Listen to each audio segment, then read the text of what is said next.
Wasn't she online? No, I haven't seen her this evening.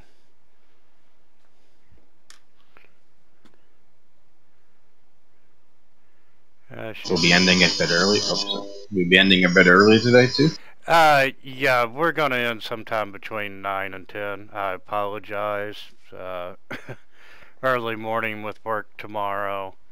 Okay, I understand completely. Since we're talking about that, it has just been phenomenally busy. Next Saturday, Sunday, no game, no game. We are good the 4th, and we are good the 11th. Fortunately, schedule is normalizing again. So, yeah, I don't have to cancel any games. You hope. I hope. It's, between that and the insomnia, it's just driving me insane. But I'm gonna take a few days off and, unwind. So, welcome to session 4 of Waterdeep. It's been, January 28th was our last game. And, just to recap of that game, you had met with Volo and, you told him that you were, getting ready to go in search of the sewers. He introduced, Orem and Avara to the group. And you all went into the sewers and found a, excuse me, one of Xanathar's hideouts. And you saved Floon. The Mind Flayer did manage to escape. Floon was very grateful to be rescued, so was Rainier and Volo. And Volo confessed that, he didn't have coinage on hand in order to pay you. But he gave you the deed to Trollskull Manor, and which you all went and took a look at, and let's see what I have public.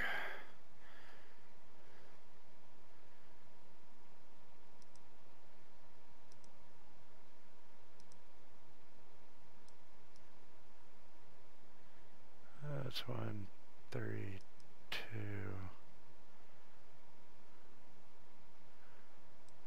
And we still have those silver bars we reappropriated. Oh yes. Give me just a second. I have some. I think last time you all got the shitty maps.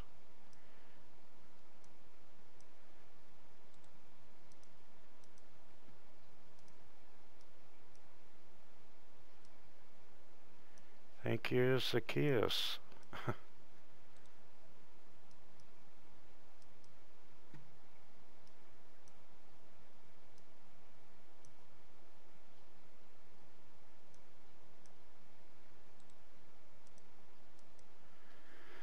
But those are the floor plans for the manor itself. And, the place has been abandoned for a while. It's not in too bad of shape. The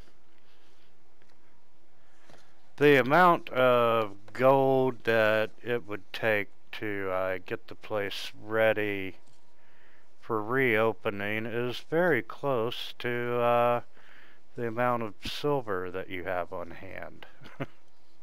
Yeah, I think I remember that. I think that's what we were gonna do. Put all that towards it or something like that. I can't remember. And give me just a second. I can give you.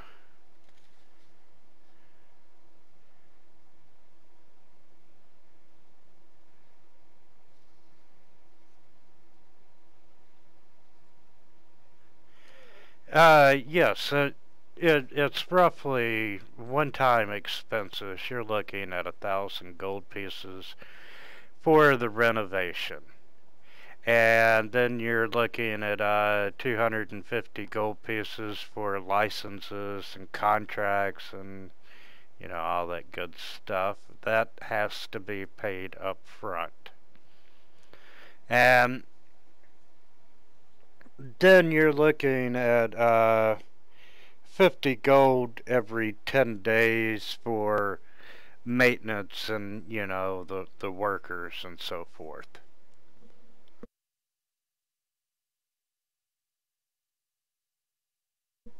So all total you need 300. You need about 1,400 gold pieces total to be able to reopen. Mm-hmm. Right. Ouch. Wow. I'm assuming, does the stuff we get in this one carry over the Mad Mage? Mention of the base of the Mad Mage. Yes. I'd say work on reopening a little. Yeah, I was thinking the same thing. Yeah, and not all the gold has to be paid up front. Other than 250 that is up front, you can negotiate on the rest of it.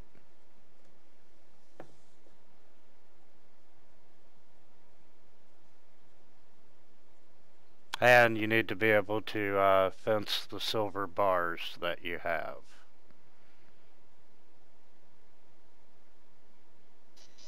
I can't remember. There was someone we met that did it for us. I just can't remember now. Rainier, that you saved from the fish hatchery. He's got political contacts. You got Floon, that's got less reputable contacts, and hell, there's even Volo, who's got his hand in everything. We have some very disreputable associates.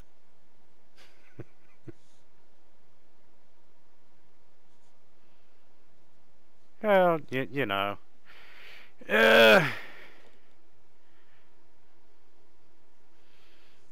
Yeah, it may weigh out half and half. Yeah. By the time you balance Rainier and Volo into the equation. Yeah, I'm assuming Volo's on the disreputable side. Absolutely. And Damon, you were in a guild, weren't you? Yeah, I'm in. Wow, I wrote it down. Give me a second. I think it was the Harpers. No, wait. How'd it go? Yeah, I couldn't remember if it was the Harpers or the Lord's Alliance. I'm pretty sure it's the Harpers.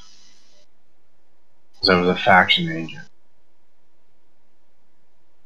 I thought I had picked it, wrote it down somewhere, but I can't find it. I'm pretty sure it's the Harpers.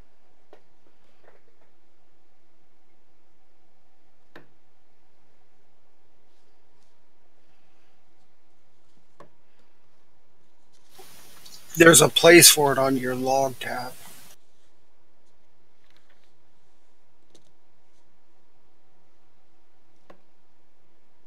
Yeah, I didn't write it in there.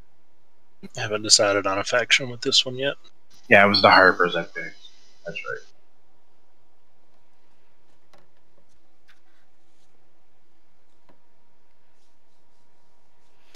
right. Yeah, there's factions are play a good little bit into this adventure. Do you know who you might be interested in faction-wise? I want to join the Xanathars Guild. Can we just raid one of their guild houses and steal the silver from them? What, did we steal it from them? I don't think it was Xanathar's guild. I think that was the Zentarum that we stole it from. Yeah, that was the Zets. Oh yeah, Xanathar was the guild house we just raided to rescue the guy from. Yeah. Probably order the gauntlet for me. I think that'd fit a cleric. Who said that? Avara.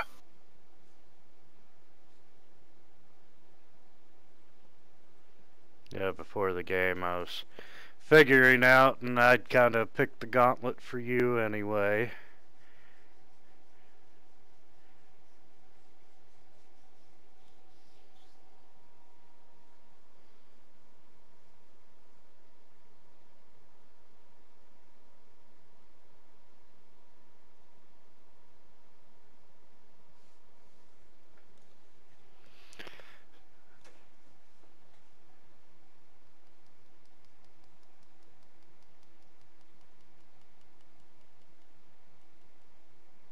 I keep forgetting Harry's in chat.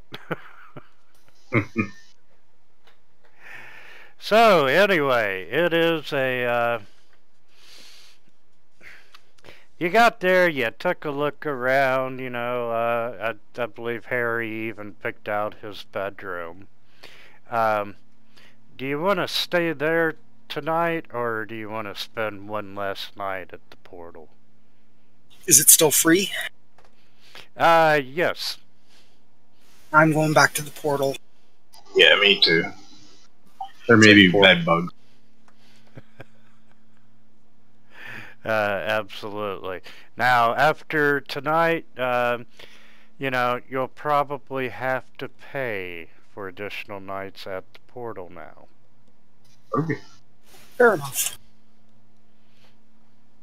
And, you know, you all been walking around. You take a good look at the place, and as you're walking out through the ground floor and going through the bar area, you can see on one of the tables that all the chairs have been stacked in this delicate way where they're all balanced on one another. And, you know, it's really, you can't imagine how difficult it would have been to stack chairs that way without them falling several times before you got it right. And, you know, it just doesn't look natural. Harry makes it natural and kicks him over. Hey, those were our chairs, you vandal.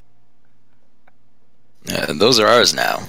They are now evenly distributed across the floor.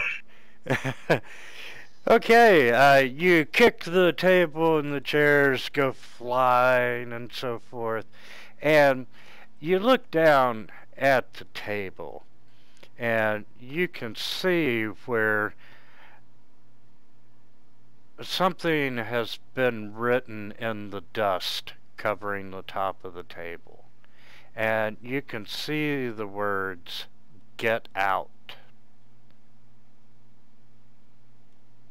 I blow the dust. We should go find Volo and see if he sold us a house built on top of an Indian burial ground. Red rum. And Harry, you sit down on the floor and you glide across to the other side of the bar. Sorry, I have watched Poltergeist a couple of times past few weeks. Maybe we should hire somebody to start cleaning up this place, so that can't be that much. So the ghost murders them instead of us? Well, or, you know, yes. I need a young priest and an old priest.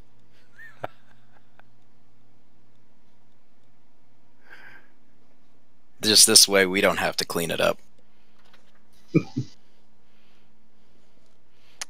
You have a point now. And I mean, like, you know, we probably don't have to like pay off any of those guilds or whatever to just hire like some help around the house. We should hire Volo. He's in need of cash.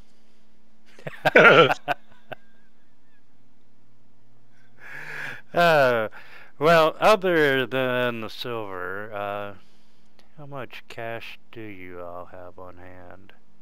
Oh, I have my starting cash. Yeah, just my starting cash too. I got So 24 gold. I'll probably want to go spend that too before we do too much. I think I'll just pick up a shield or something. Yeah, I got 24 gold on me and 10 silver. Okay, 28 gold now. Let's make it 29 gold. It should be 5. Hey, I'm rich. I have a whole 39 gold. Woohoo! Why did that not distribute? Should Oh, Anna. 6. I need 6. I hate having leftover gold in the party sheet. So, yeah, you knocked over the chairs, you've seen the words get out, you know, you might have a ghost infestation. Or just kids busting, like, that came in here at some point in time. And I mean, we didn't notice that was written in the dust as we were standing there, right? It was already in the dust? It was already in the dust. You didn't notice it until you kicked over the chairs. Yeah, so I mean, you know, kids might have just came in and played in the dust and then stacked a bunch of chairs or some shit. I like the ghost theory better. Are there footprints in the dust on the ground other than ours?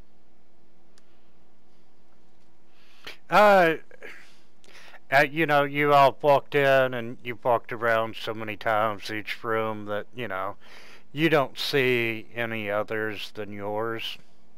But it is a little hard to tell. Well, if it is a ghost, then maybe we can hire it to be a bartender. That would be That'd be awesome. cool. Yeah, we can call it the, I don't know, Ghostly Bartender Inn or something. We could throw a sheet over it.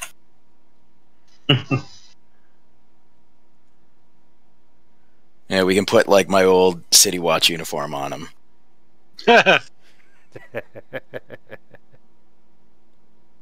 This is what happens to public servants. Absolutely. You could probably research this place to see exactly the history of it. I was going to say, is there anywhere we can find the history of the bill? We can go shake down Volo. Yeah, that might be a good place to start. I guess he's getting drunk at the portal. And you don't know until you get there.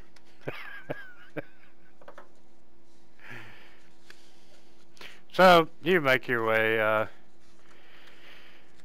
through town and so forth, and once again, you are listening to the people talk, and, you know, everyone is talking about this current level of violence that is rocking Waterdeep.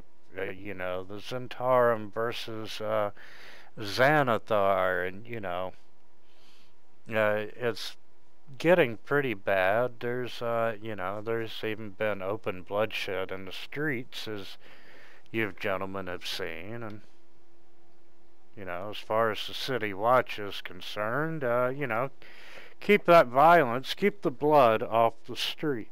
You know, take it underground. They don't care. Which we did.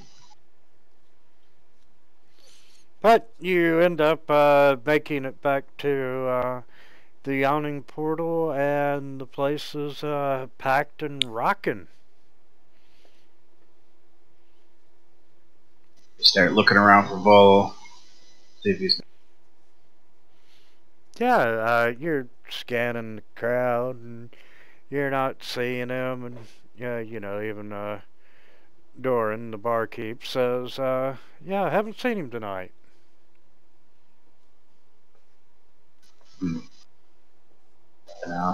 I'll ask Duran about if he knows the history of this haunted ass place that we got off of. It's probably hiding from us. Considering we just got it from him, that could confirm a ghost theory. Or he's just like in the bathroom or something. Or he's a ghost himself that sold us the house. He kind of laughs and he's like, did Volo unload that on you? Yeah, he had a considerable cost, and I'm starting to think he gave us damaged goods.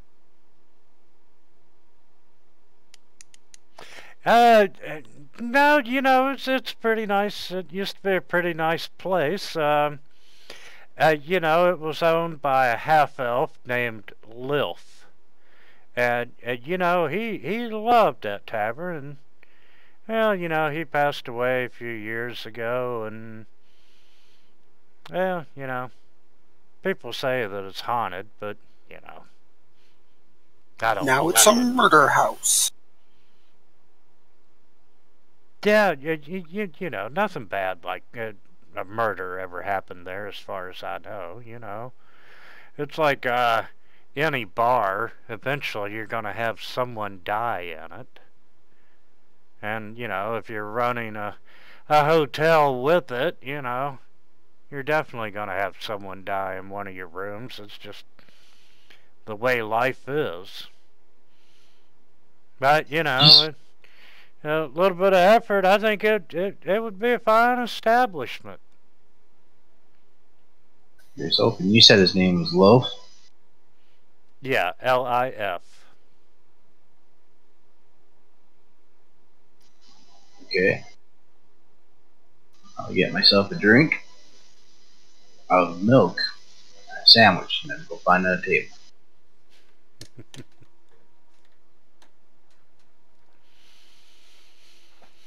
But yeah, you all do not see Volo in the crowd.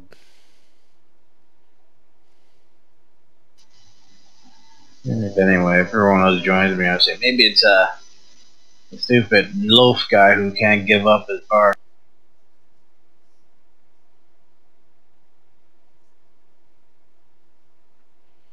Yeah, you know, Doran, he talked about it, and, you know, it seemed like he respected the guy, and the guy was really proud of his establishment and so forth, and, you know, it was kind of sad when Liff passed away. It's ours now. He's gonna have to share or move out.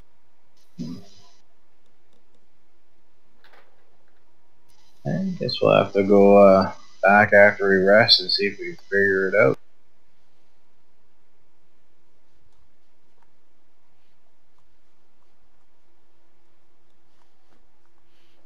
Okay. Is there anything you all want to do or adjourn for the evening? Unless we go to sell off the silver bars, there's not much else we can do. I do want to probably go out and purchase a shield, though. Yeah, we can do that.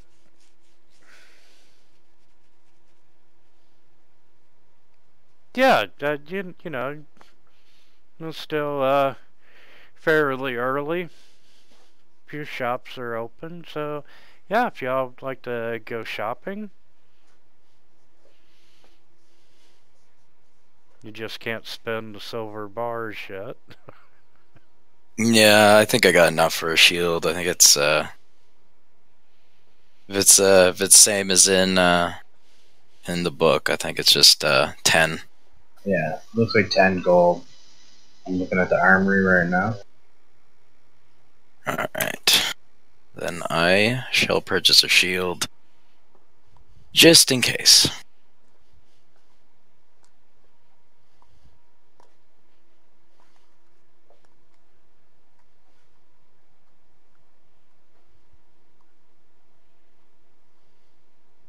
I need more money. Yeah. That was a sizable portion of mine.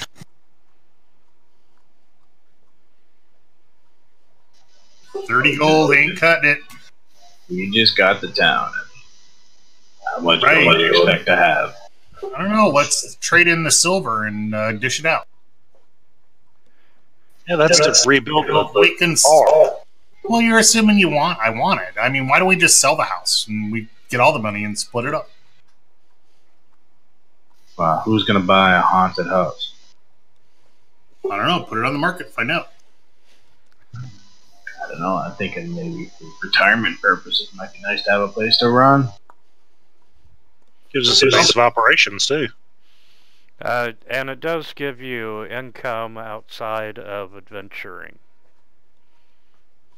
Oh, that says the DM that knows it's going to be a money sink. You don't know that. No, not really. I'll tell you how that works.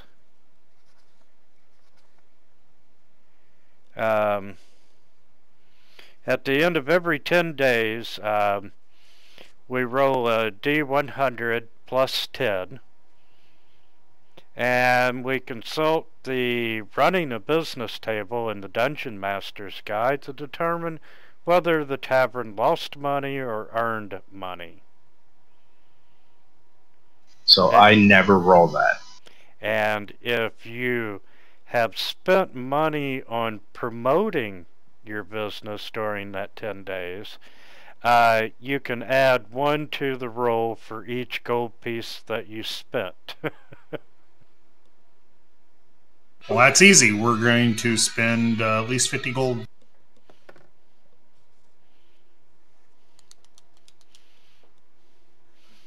So yeah, you know, it's like everything else in this game. It all comes down to a dice roll that you can buy modifiers for. Cool.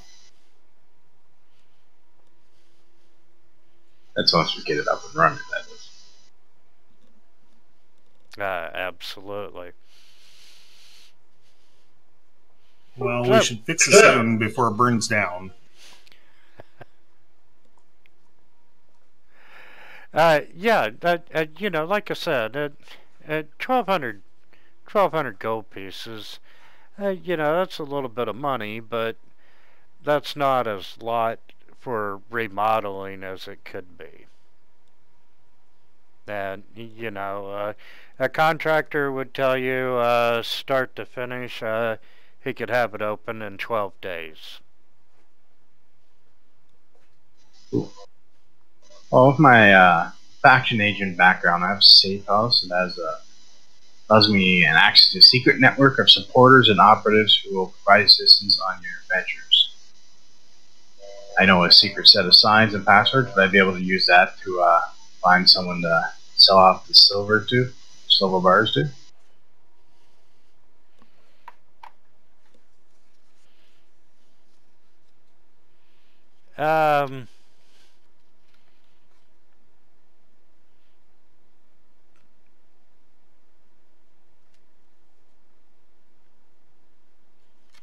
Do you think the Harpers would fence stolen silver?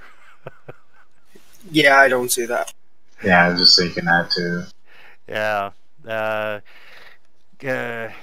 It's not stolen. They gave it to us. Quite honestly, I'm thinking probably Rainier or Floon. You know, normally you would just go up to the Zentarum and say, hey, need to do a little bit of business, but you don't want to sell them back their stolen gold or silver. I say I'd be Rainier. okay with that. Can we get a franchise with this portal?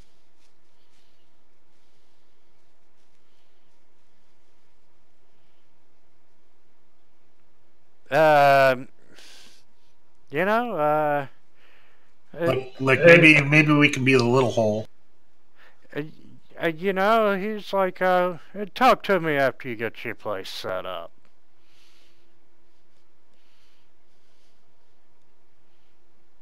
you know, there's always a possibility for a franchise, because as you can see, nights like tonight, I need a bigger place.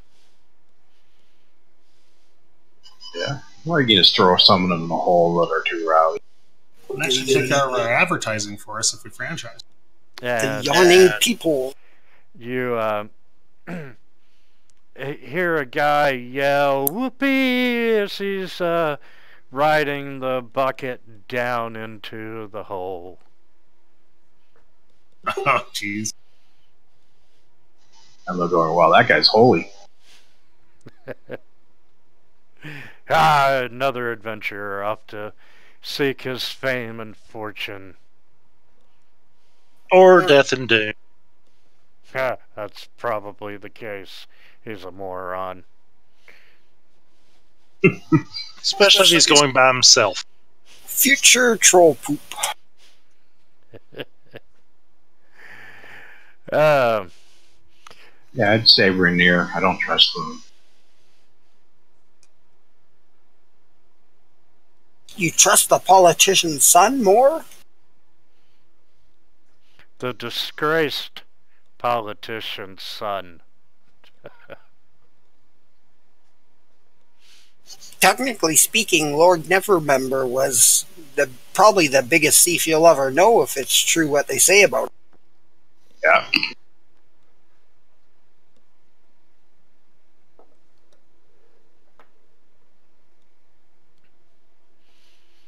So, did everyone go shopping, or is some of you all staying behind at the bar? I'd stay behind the bar because I I'd don't say really need it. Bri was staying at the bar too. Yeah, like once I finished, I'll just head back. Yeah, cool. As you're getting ready to walk into the front door of the portal, you see your old buddy, Rainier. Dude just happens to be going to the portal for a drink, and he immediately recognizes you and says, "How's it going?" Have you seen Volo? He sold us a haunted tavern.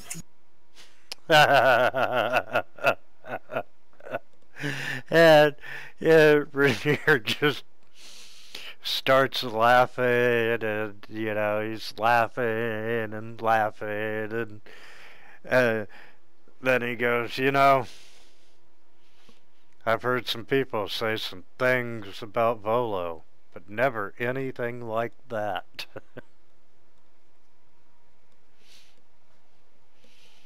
What makes you think it's haunted? They told us to get out and stack some chairs. Ooh.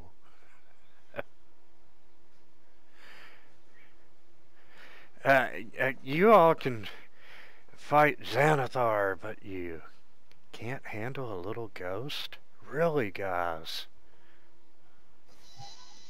It's the principle thing. But no, I haven't seen Volo.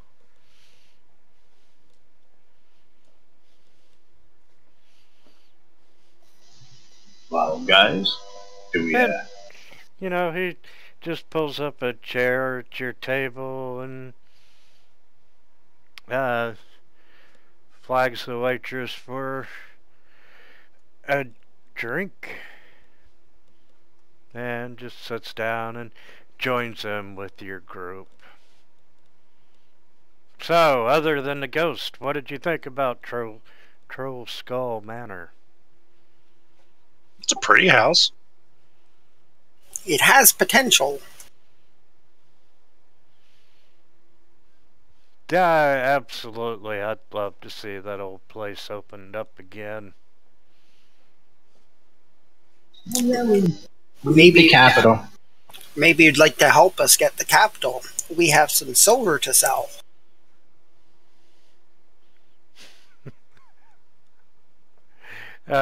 I gotta ask, you're sitting in a crowded bar. Are you saying it that loud, or you trying to keep it on the DL?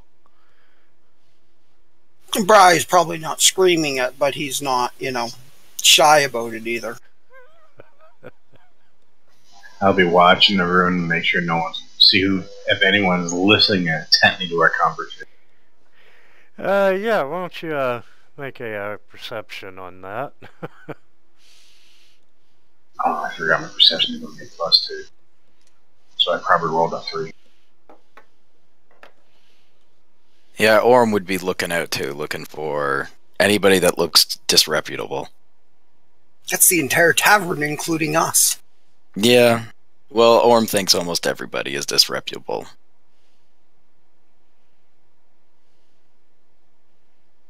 Considering I'm dressed in all black and my eyes are white unless we're in dark. Okay, guys, you're not seeing anyone that is being obvious and, overhearing you. And, Rainier kind of leans over to you, Bri, and he lowers his voice, and he's like, you need to be more careful, my friend. Now, what are we talking about? Well, we found some silver when we were saving you. Now we'd like to get rid of it so that we can pay for, the necessary repairs to the Trollskull man. He's all innocent. They found silver. What's the big deal? Well, how much silver are we talking?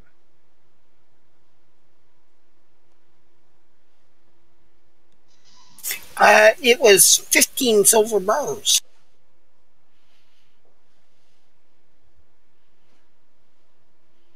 So, why don't you just take it to the bank? Don't trust banks.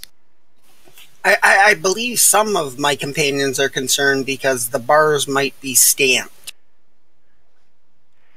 And he just kind of grins, and he's like,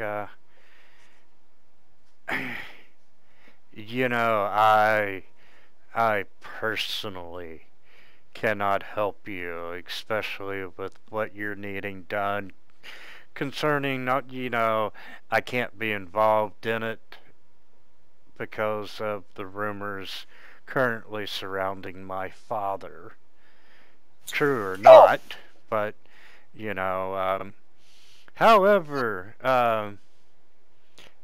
I can indirectly help you. Maybe you know someone who's looking for 15 silver stamp bars?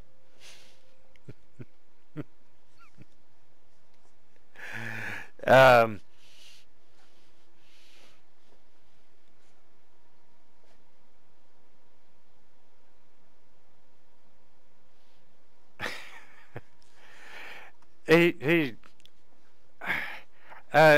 know people who would be interested in taking them off your hands. Say, I can facilitate it. I'm thinking they'll want, they'll give you 80% of value for them. I'm no merchant, but that seems like a reasonable deal. How fortunate that you know such individuals. Well, I have an associate who will actually be contacting you with the details. I believe you've already met my gentleman, Floon. Oh, it's him, is it? Well, that sort of makes it easier to know who to look out for. Well, Floon is just going to be the middleman.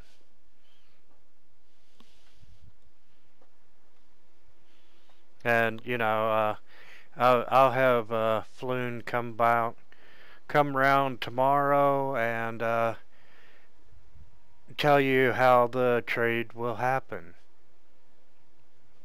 Should we have him meet us at Trollskull? Probably better. I think we're almost wearing out our welcome here. Yeah. You're definitely wearing out your free welcome. Paying customers are always welcome guests.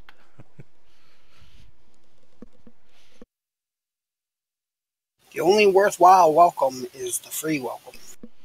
So, Rainier tells you he'll have Floon come by Trollskull Manor about mid-morning. Okay.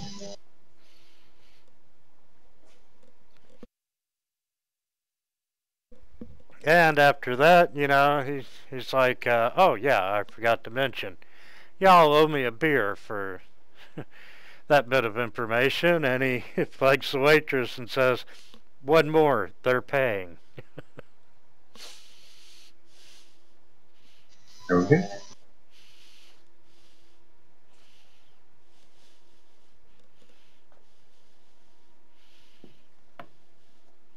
What's the cost for that beer? We're not going to worry about subtracting that from our money. Okay. Because then we got to keep track of copper pieces and silver pieces, and and then in the end we convert them all to gold pieces so everyone can buy stuff. down convert the platinum into gold so people can buy stuff. Absolutely. And I need...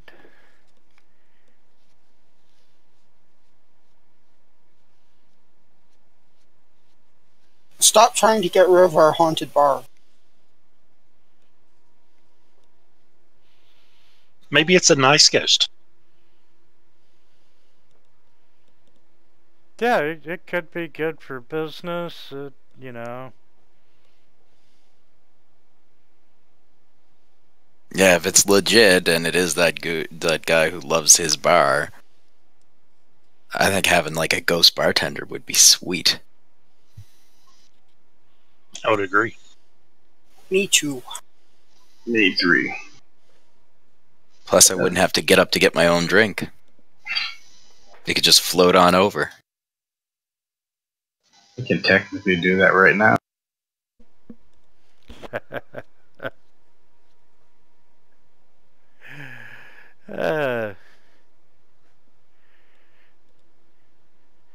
Wow, I wish I had the music for Ghostbusters queued. I've been thinking about it constantly. Yeah, you make arrangements with Rainier, and you know Rainier sees someone else he knows at the far end of the bar, and you know he bids you all a fine evening, and you'll see Floon tomorrow, and off he goes.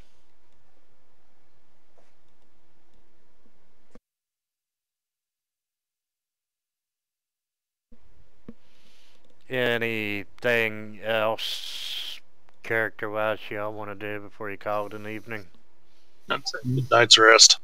And that's I want to float the idea to the group about maybe making the bar, once we get it up and running, maybe if we can get it to be a City Watch hangout. I'm thinking last time we ran into the City Watch, he specifically told me that it's not my job anymore to be investigating this stuff, and I think a little bit of goodwill, not to mention a little bit of protection on our own place, might help us getting around certain checkpoints. Plus, we might overhear them talking. And I know a few. Yeah, we could hear it from them. Might protect us a little bit from the more unsavory types that might look to do us ill. I already know several of them, so I'm thinking I could maybe pass along, like if we invest money into like getting the word out there, we could have like a buy one get one on the opening night for them, bring in as many as we can, that sort of thing. It'll be, people will think a little bit twice trying to break into a bar that is frequented by many City Watch guys. Then again, our disreputable friends might not want to come there, given that they all seem to be criminally inclined. Do we want disreputable friends coming to us? Yes. Not really. Hard to say. I personally would sleep easier with the watch in the bar.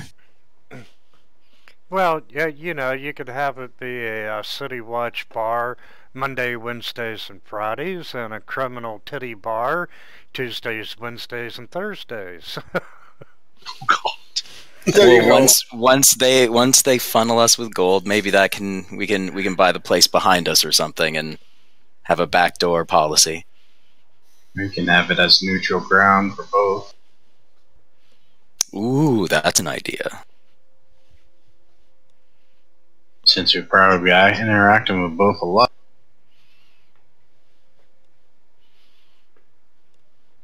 If it gets known as a place of like no violence or anything like that because of it too, then like, you know, they would probably have our backs.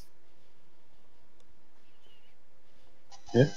But that's something we'll have to worry about once we get it up and running. Yeah, now we're getting, we might get a little bit too ahead of ourselves now. Yeah. You never thought you'd be talking business plans in a D&D game, did you? First, I guess we should probably find the, what, like 1,300 gold or something? Yeah. Let's get that first. I give them one up you, Winter. I got them talking about what costumes they were wearing to a masquerade last Thursday. Hey, in our Curse of Straw game, we set up a city council. Like it.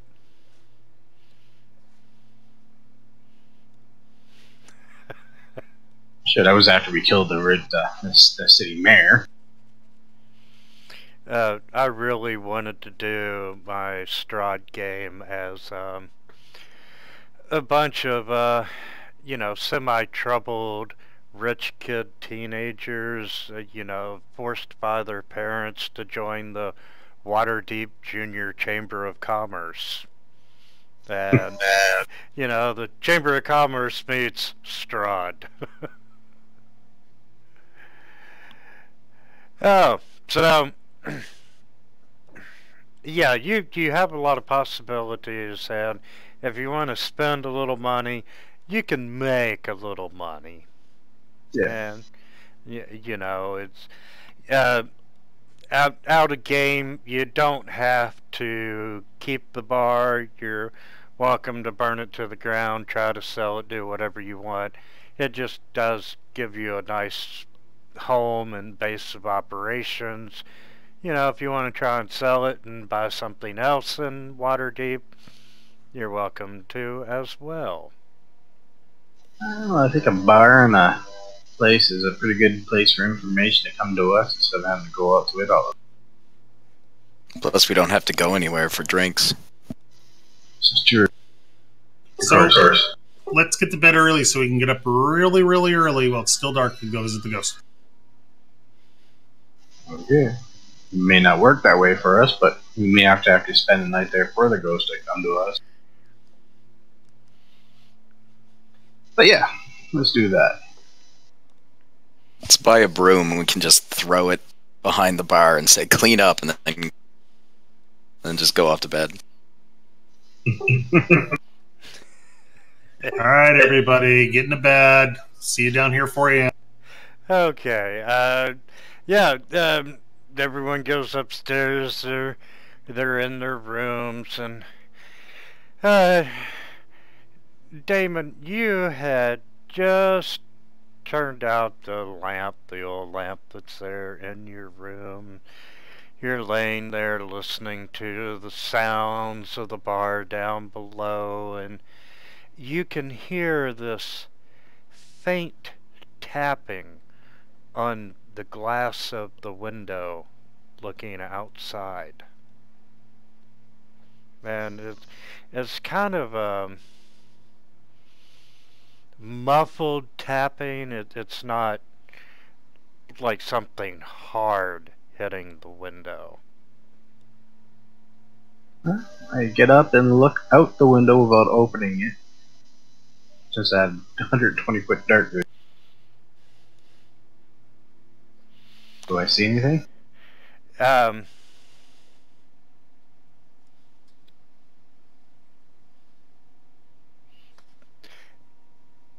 Yes.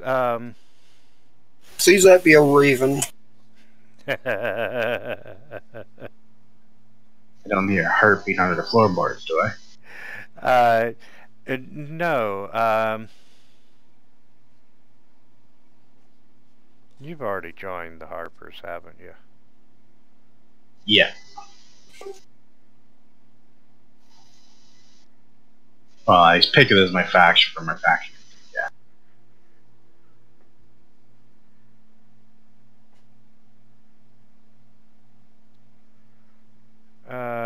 No one else is technically in a faction yet.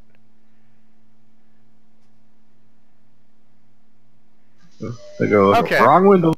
Yeah. You're, that would be funny. You see this little paper bird flying outside your window, and its paper beak is tapping on the window. I go to the other side of the room by the door and use Mage Hand to open up the window to let it in. And this little paper bird just flaps it, and you know, it's flying around the room, and it's coming towards you, and it's right in front of you, and it's just hovering. I use Mage Hand, well, first to close the window, and then to catch the bird in the hand. Yeah, it's not hard, and you know, as you're catching the bird, you're thinking, I could have probably just held out my hand and it would have landed. A paper bird? Yeah, it's a paper bird, folded like origami. Mm-hmm. And since there was no reaction when my Mage Hand touched it, I'll take out the bird and use my hands. The minute you grabbed it with the Mage Hand, it ceased being animated. It just looks like a folded piece of paper. Yeah, unfold it and see what's inside. Probably a message saying, "Get out."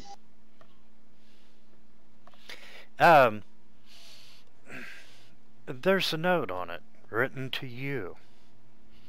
And it says, Rainier tells us you are a good bet. He bought you tickets to the opera tonight at the Light Singer Theater in the C Ward. If you're interested, meet Mert at intermission. Private Box C. Formal attire is required for admittance. And give me just a second, I'll locate and share that story entry with you. Okay. Does this say just one person, or can I bring the whole group? I'm not going to the opera. Yeah, the way it's written, you know, he bought you. Okay.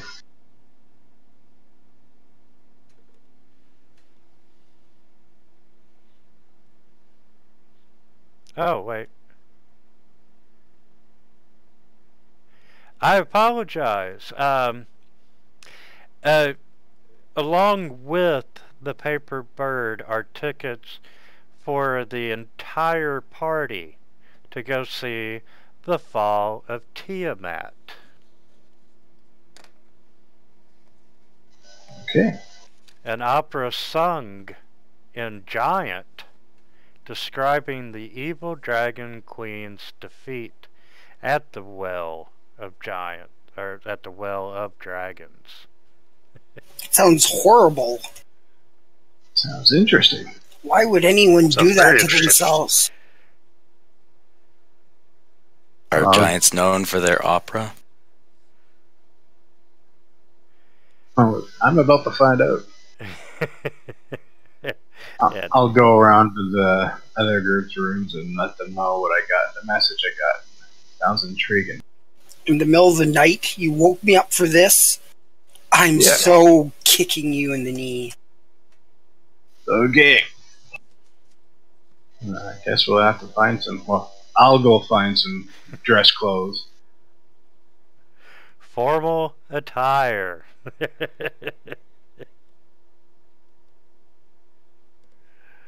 I'll go ask Durin if he has any rental formal attire areas around this.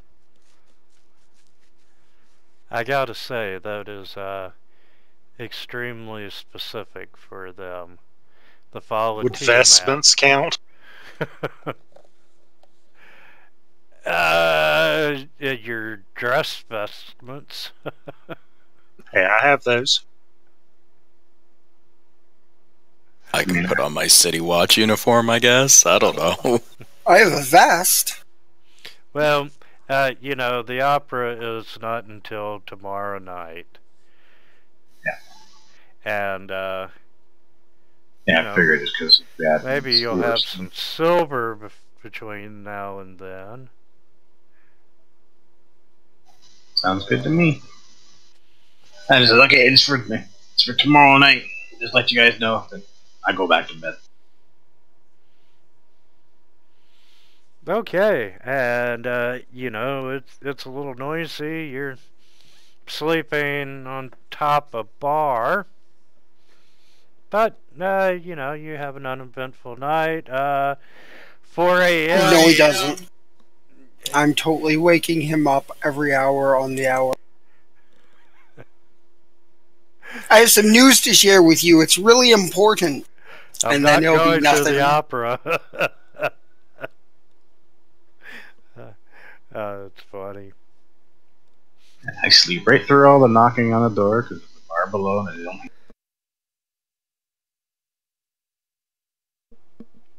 And Harry, at 4 a.m., your internal alarm clock goes off.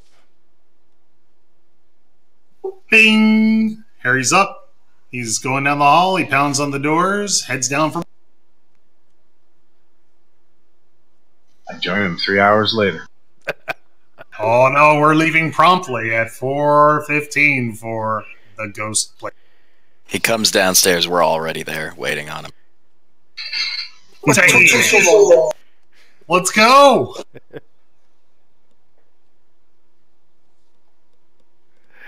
Yeah. So we're headed to the ghost house. And I'll pass around the letter I got and keep the tickets in my pocket. Yeah, I wouldn't trust this group of people either. So we are strutting down the street. We're going to go find a ghost. You could scalp those tickets.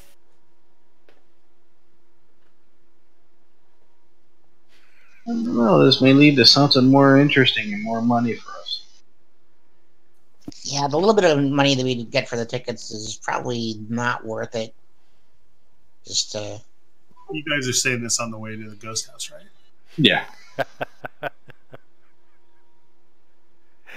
Yeah, the ghost house. It's your home. The ghost house. Okay, so, you know, that could be the name of the bar as well. Hopefully it'd be Skullkeep Manor and the Ghost Bartender. Ghost house. so our bar is Yep. Well, So I think who wants to bet it's a dead half elf? Anybody want to take a bet?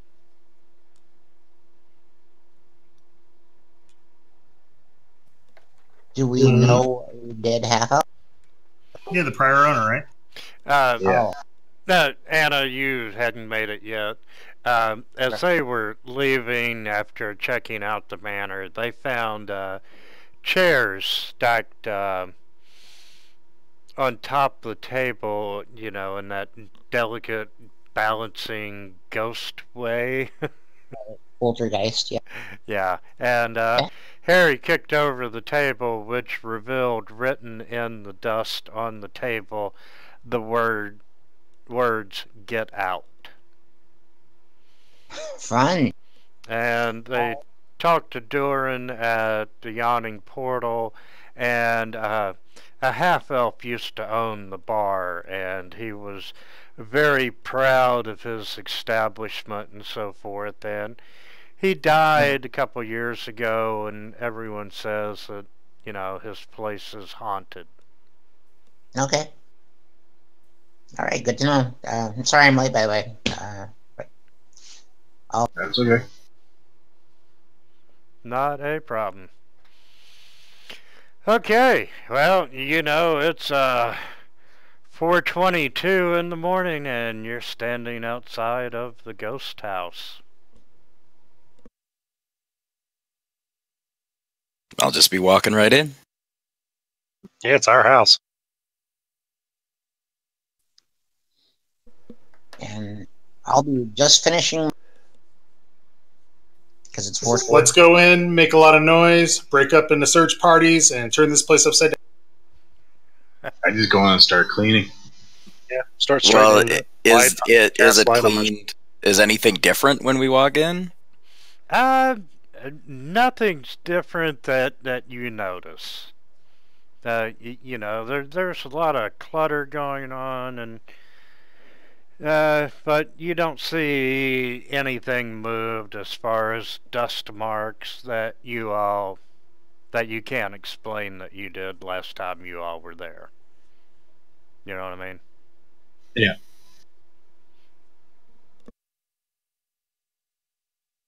We thought you cared about this place. What's that? Looks like Elvish writing. What is that? Orem just walks in and speaks Elvish. Okay. So if it is that elf ghost, I want to see if he responds. Okay. It was half elf, wasn't it? Oh, well, he still should know Yeah. Elvish. Yeah, he would still speak up. Depending. He was half elf. I just start tidying up. The bar helps him straighten up. Anna, I don't think you're familiar with the language extension, but the Elvish that Orem posted there, if your character would understand Elvish, it would post a translation of what he said. I see. Okay. Yeah, That's cool. It is kind of cool. Which I so happen to speak. Yeah, nothing replies, Orem. Nothing happens. Nothing flies across the room. Alright, I'll shrug and just be like, maybe there is no ghost. And I guess I'll start straightening things out with it was Damon that said. Yeah. Yeah. Okay, what are the rest of y'all going to do? Harry's methodically searching every room for secret passages. I'll help clean up. And I suppose look for any secrets while I'm... I will helpfully flick dust on these people who are cleaning up.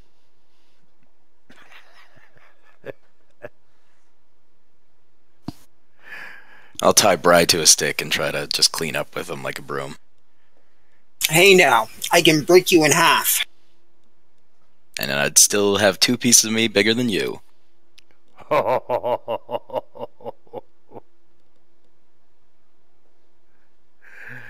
It'd just be half and half. Might have to remember that one for my girlfriend. So anyway, Yeah, you're cleaning up. Harry, you're finding a lot of junk.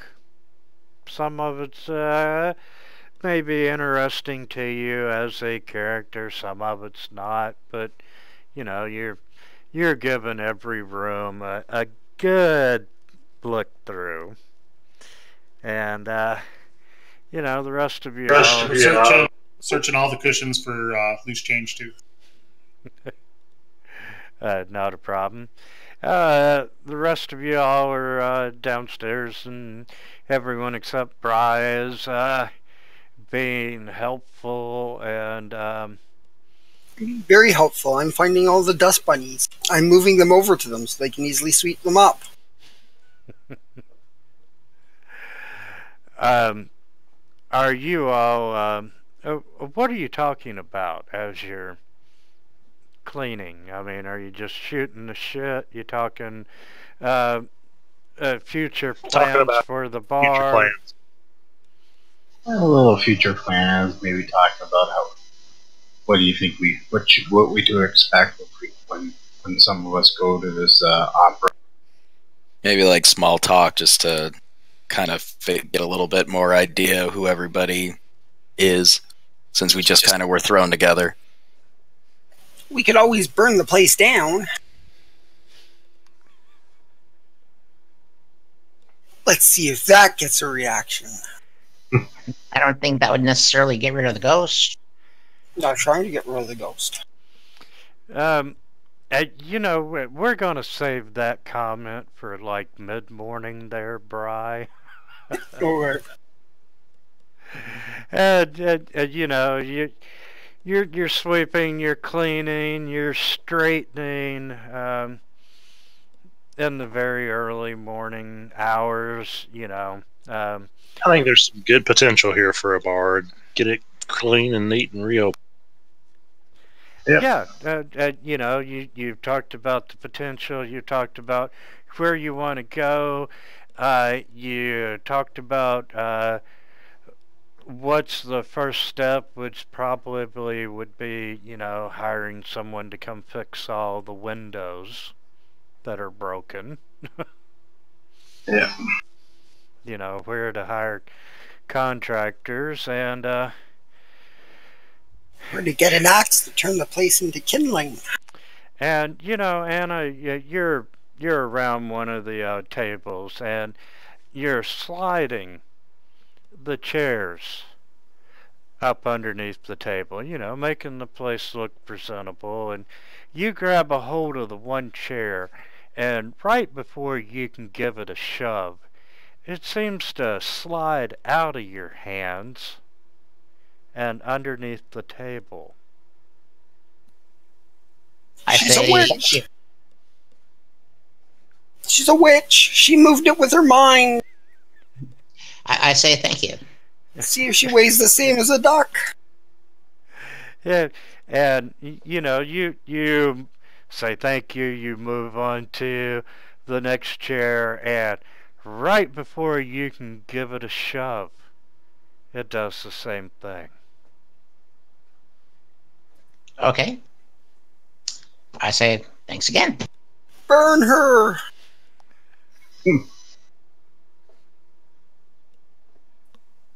And I keep going, keep typing. Yeah, and you get it to happen, 2 or 3 more times, and then it just stops. But it struck you as being, hey, that's like really cool. Oh yeah, well I mean clearly it's the ghost, trying to do something, but I still think it could be my witch theory. I'm trying to be friendly with.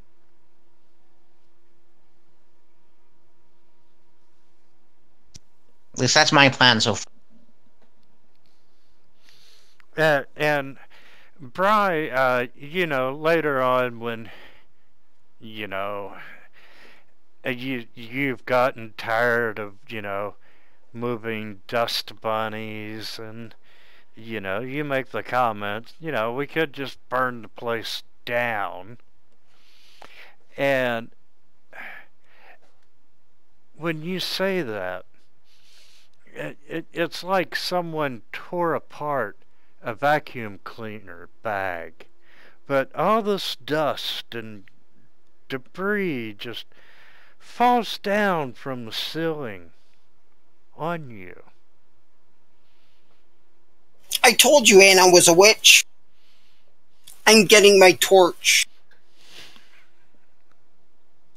I think you offended the ghost bray. Be nice. And, by now it's mid-morning, you got the sunlight shining in through the windows, and you're cleaning, so you're stirring up all the dust, and you got all the dust that's falling down from Bry, and Bry looking out from your cloud of dust and seeing the light shine through the dust.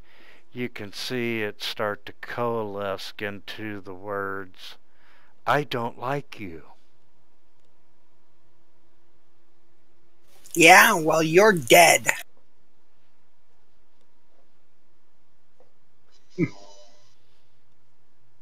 You're going to be finding weird things in Probably your not a bed. good idea to antagonize the ghost.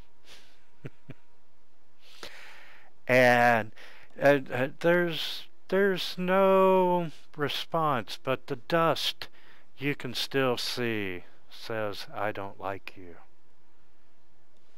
You say maybe a middle finger for him.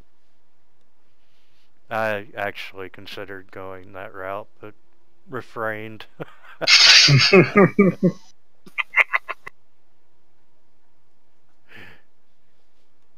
And once I'm done cleaning up what we can in this area, I'll start working my way around the other floors. Is there a cellar to this place?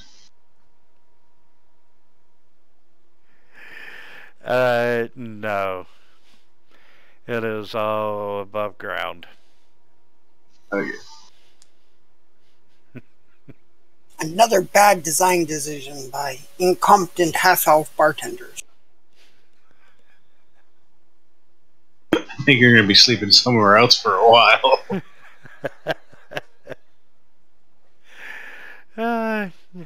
One never knows. So,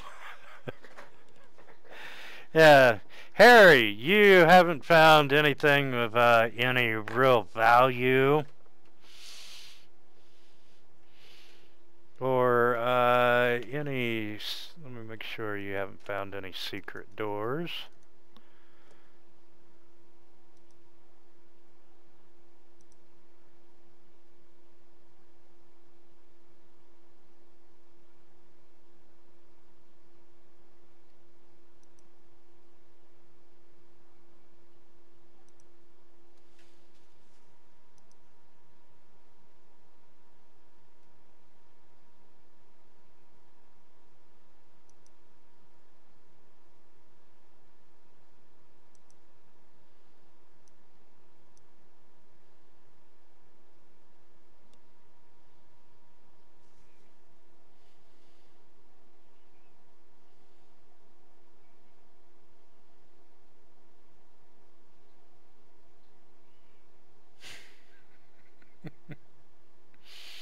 Hey Harry, could you do me a favor and change your language from common to none?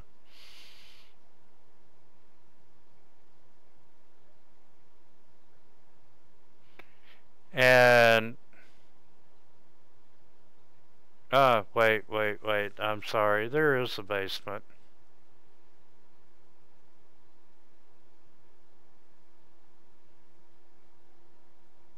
Can y'all hear me? Yep, we can hear you. Yep. I hear you.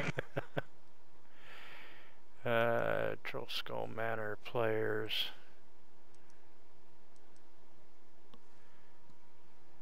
Yeah, down in the bottom right, there is a small wine cellar.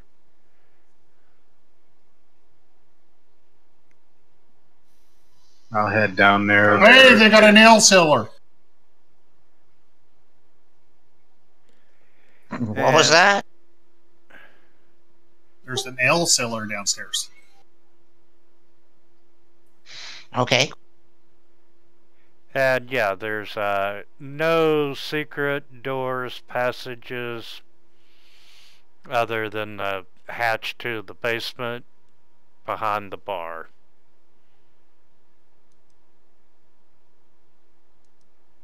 Okay.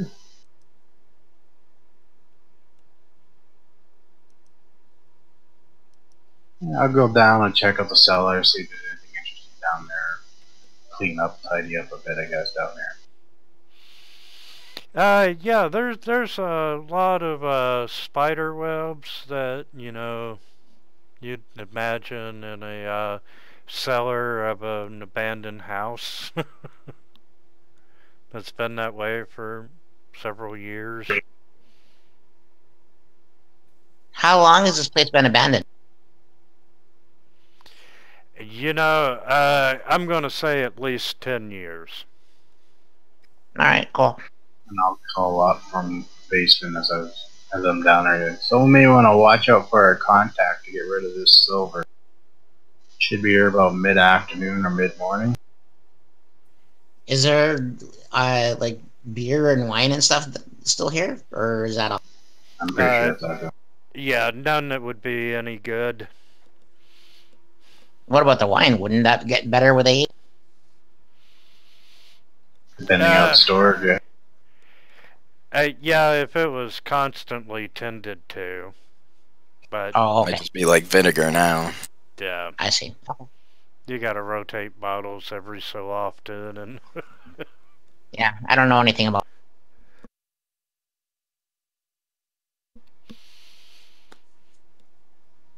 and you know, around 10 a.m., Floon shows up.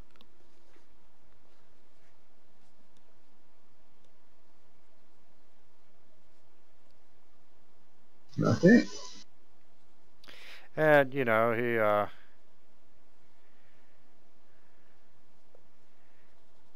give me just a second.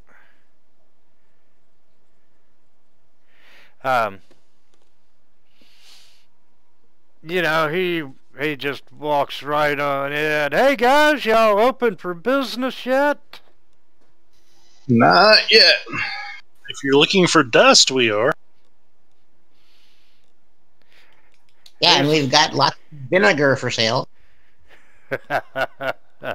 No, I think I'll have to pass on the vinegar. And, you know, I gotta say, it was, what, a year or two ago I was here with Volo, and, well, you know, gotta say, y'all doing a bang-up job getting started cleaning up this mess. Anyway, I come back upstairs and says, yeah, but then I look at Brace, except for dust ball over there.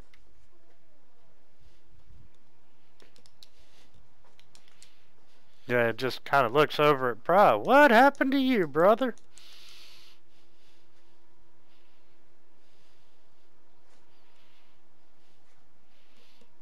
Did something happen to Brad? And Bro, We have an extremely obnoxious ghost in the resident. I found him to be quite a gentleman. That's because you're a witch. No, it's because I'm polite to him. Floon goes. Really? You met the ghost? In a way, he actually hasn't shown himself.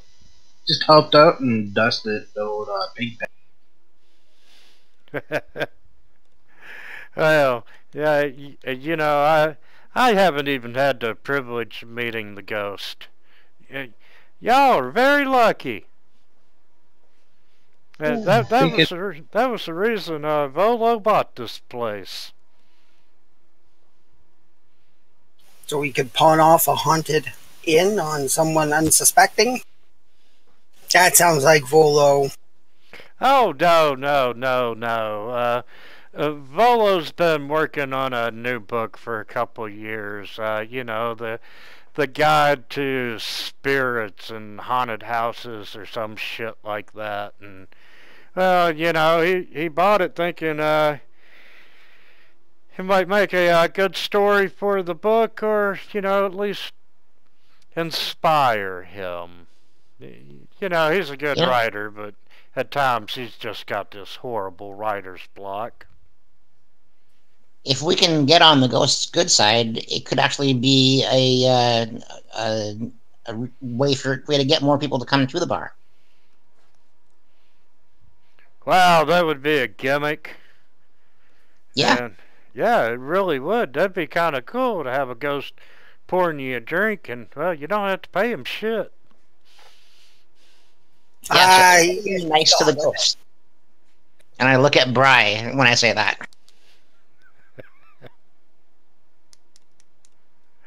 I'm going to hold up a duck that I found and, you know, make a motion of wringing its neck. Where did you find a duck? I have my ways. Don't question them. Okay. I don't know. I think he's ducking the question. I love the fact this halfling is being scolded by a tiefling. And so, shall we get down to business there, old Floon?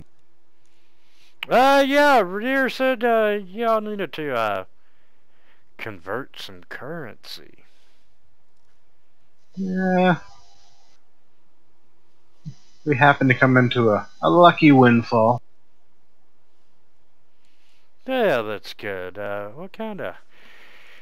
Yeah, he said something that you all had some silver you wanted to get rid of on the DL. Oh, those bars? Well, yeah, we got 15 silver bars that we kind of like to sell without too many questions asking. We're near saying about 80%. Well, Did we remove identifying marks from them so they can't be... Well, you know, I'm really glad, you know, y'all just didn't go to anyone else right now, because, you know, the Zentarum, apparently one of their warehouses got hit, and, well, they're missing some silver. Of course they are. We got it from their warehouse. And his eyes just get really big. It was when we were saving Rainier.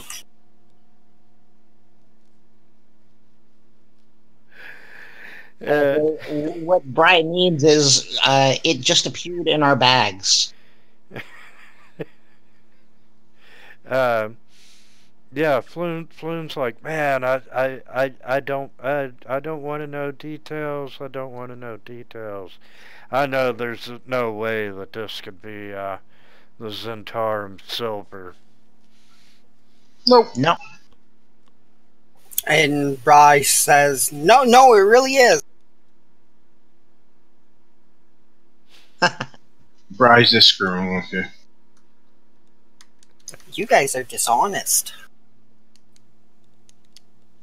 No. Well, yeah, you know, fortunately, I don't care where it come from. But yeah, I can give you, you know, 80% per bar. Hey guys, the Badger, I've been trying to tell you, Badger, I've got a contact. He'll give us at least 90%. No joke, serious. I've got a contact. Yeah, I'm good with 80. No. He give us the full 90%. No questions asked. This guy's ripping us off. A bird in the hand is worth two in the bush. Let's take the money. He's like, I know what you're doing here. You're trying to barter. You know, I'm not the one buying it. It's not my money. You know. No, seriously, I'm not trying to barter. I really do have a contact named Badger that will pay us 90%. I don't know about selling silver to a wild beast. Who do you know? It's down on Chowney Street. Come on. Why don't we take a little bit of a break? We'll go and we'll meet the man. He'll give us the lowdown. He can probably turn that around for us.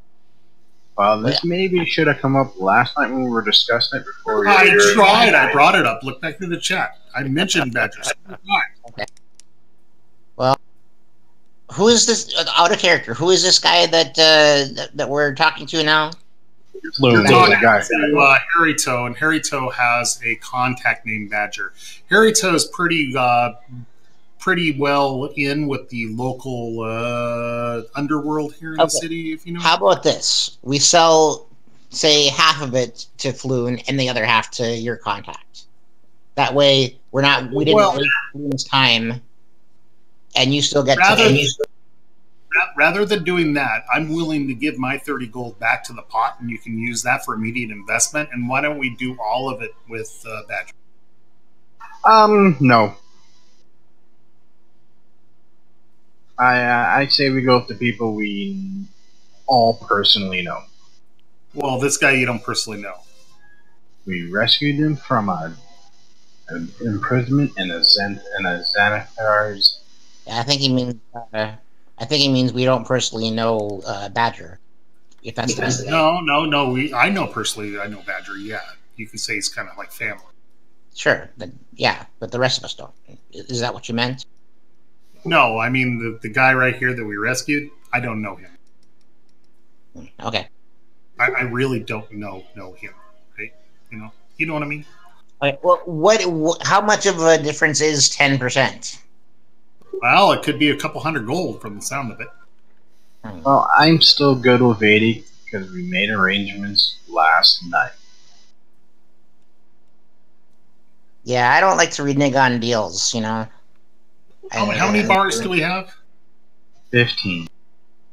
How many of us are there? There's 1, 2. Harry starts counting. Yeah, it's a commission of 150 gold. Okay, what if we let Harry take his share of the bars? There's 15 bars and there's 6 of us, right? So divide that by 6. You get to take those many bars to your contact. Let me do this. Harry's got some pretty good experience. Harry'd like to ascertain whether or not the value is being fairly given. What's the approximate value of a silver bar? You know, if it wasn't come about by 50 gold a bar. Yeah, 50 gold. 50 gold, and how many of them are there? 15.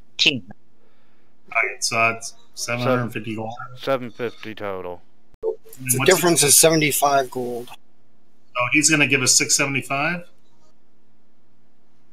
No, he's going to give us 600. And well, that's a big cut. We are selling gold that we stole from a criminal's order. Silver the bar. Harry looks across the table and looks him straight in the eye and says 650. It's not his gold though. He's not the one. He's just delivering it. Harry waves his hand back. 650. We want 650 for the bars. He wants 650. We'll go with what we already agreed.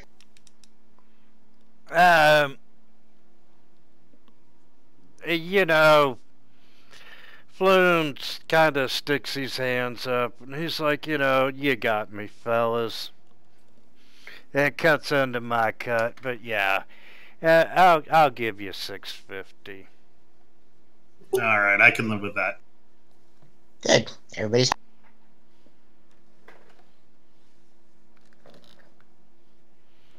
And to the best of my knowledge, he's pricing these bars right? I mean, they're not worth substantially more. They're not some rare bar that I'm aware of. No, they're just standard silver trade bars. And then, can we get the same rate if we come across some more of them from you?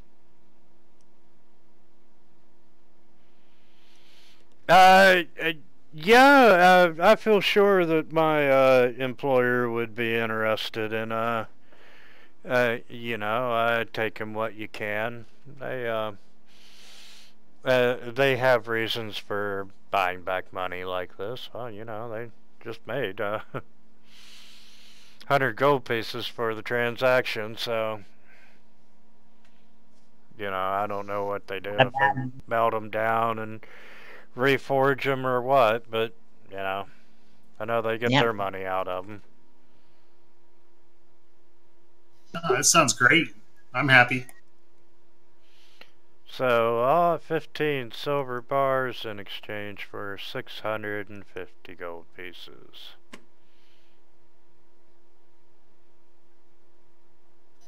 Woohoo!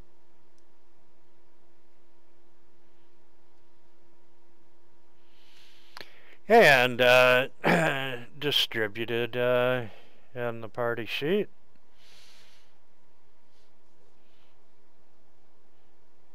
And I'll even be nice and throw in an extra 4. Wow, he already had the gold on him? Yeah, we made arrangements. He was here to come for the delivery. Right on. Thanks, man. I really appreciate it.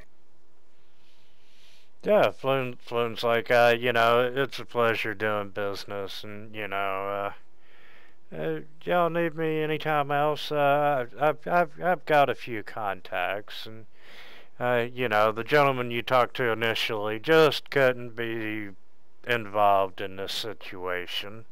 Can't say I blame the boy. So, but yeah, just give me a shout. Will do. So, what are we? Hey, I really hate to press you guys. So, we're each fishing in what, 50 gold to kick this thing off? Sounds fine. Yeah. How many of us are there? 6 of us. So that's 300 gold, kicks things off, and we'll be good to go. I throw 50 gold pieces on the center of the table, and I say, "There's my first investment in the tavern." All right, I'll put mine in the pot. Me too. Myself as well. Okay. And Harry then looks at y'all and says, "I got to run a few errands. I'll be back at 11." Don't forget about we're probably going. Most of us are going to the opera tonight, or maybe more interesting. Yeah. I was gonna get a bath and you know, some clothes. Yeah, probably should get some clothes. Yeah. Y'all are welcome to come with me if you want. Yeah, all right. Did I tell you I know a guy who knows a guy that can get us some pretty cheap, fine clothes? All right, sounds good. Yeah, I'll go on my own because I'd rather feel a little clean after having a shower.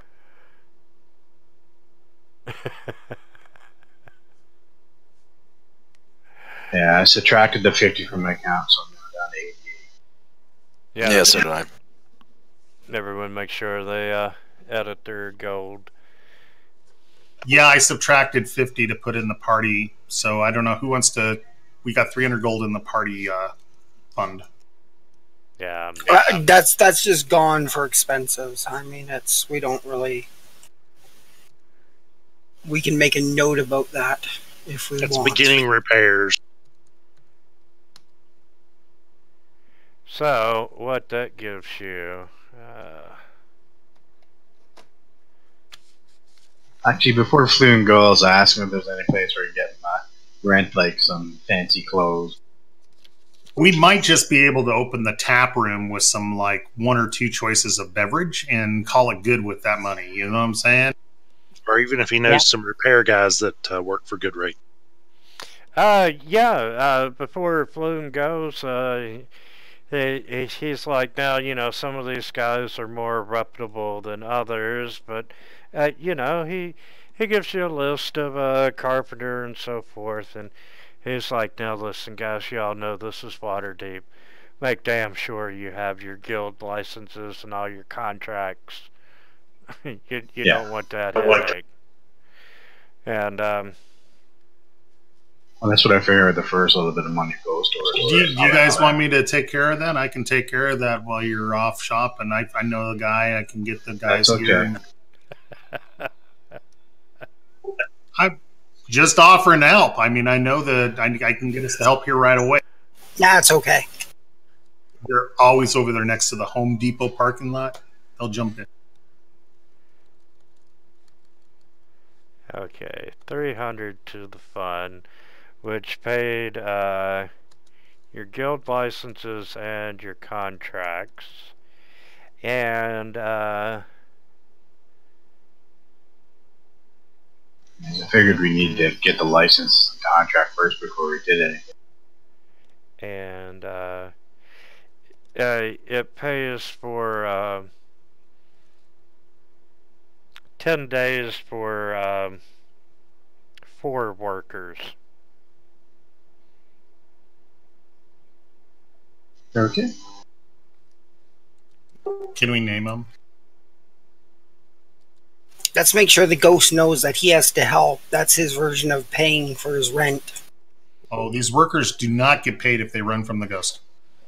Did we even see like him like move, like the ghost move and stuff, or was this all happening when we weren't? And it was off on our own. Yeah, Anna witnessed it moving chairs. Because even Orem, if Orem even saw it, he'd probably just be like, "Well, I've seen her do magic before." So. Bri was calling her a witch. She's a witch. Burn her. I didn't know if that actually had any merit to something he saw, or if he was just yelling it out. No, it's because I saw she's a witch. So, Wintermute, Harry's going to head out. He's heading over to the market. He wants to pick up a few things, some fine clothes, some armor, a nice bath, haircut. He's going to really, get himself all good. Okay. Yeah, I'll get a night. He might shave his hairy toe. All right. Who was anyone taking care of the contracts currently? Harry offered. I mean, well, how would that work, anyways? Before we do the contract, can we do the contracts before we get the licenses and stuff? Who do we need to have a contract with? What is? In Waterdeep, everyone has their own guild. There's a baker's guild. There's a carpenter's guild. There's a city watch guild. There's a criminal guild. There's a nobles guild. I mean, if you are involved in any kind of trade, there is a guild. And, it's just...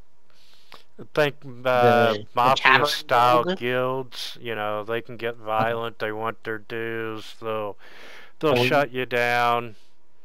Right. Black market contractor guild. Okay, so we need to go to a tavern guild or something? No, we need a builder's guild. Oh, okay. Yeah, pretty much general contractors. We'd probably need to get licenses first and then contract. For like booze and stuff too, and like a supplier probably. Yeah, Floon did recommend this general contractor, and he's relatively close to you all, so as you're on your way out shopping, someone can stop by and talk to him, and he says $300. He can get everything needed to get you started and get some workers in there to, start renovating the place tomorrow morning. Yeah, so that would get all our licenses and everything? Yep. Yeah, I'll do that.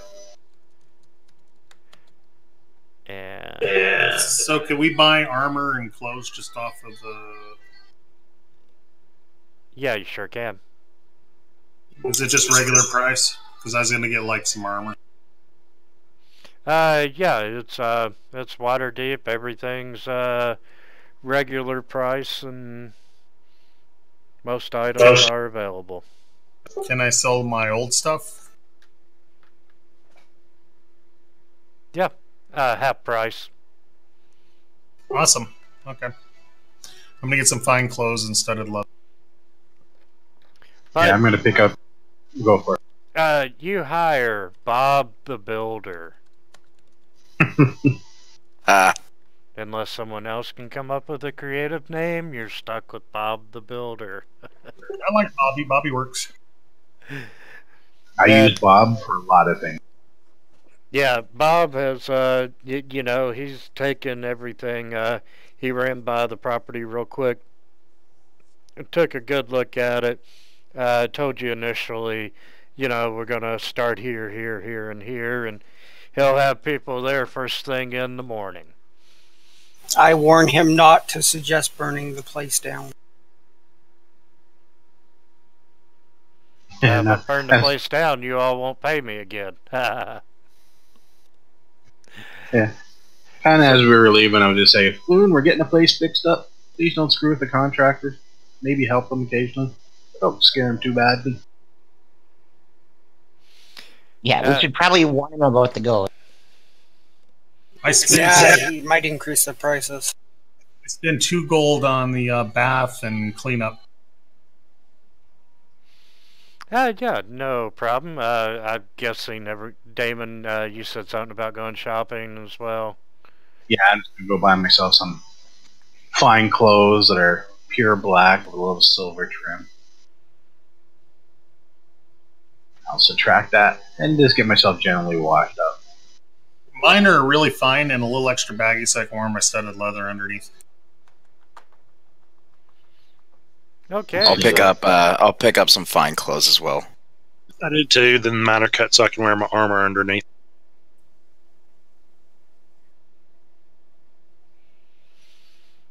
Not a problem. And I'll get subtract. it. And see. Oh, are they going to frown if we bring weapons to the show? Most likely if they're very obvious. What if it's like a decorative blade? If you put it on like a chain or something. More than a rapier, you're probably out of. Yeah, you know, if you're well known, you might be able to get by with that, but, you know, you're not royalty of Waterdeep. So no, Admiral, you can't wear your cutlass. I'm going to buy a fine dagger to put in my boot.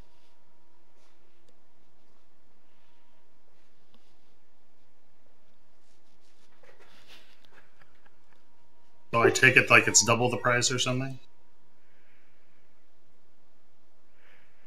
Yeah, fine dagger.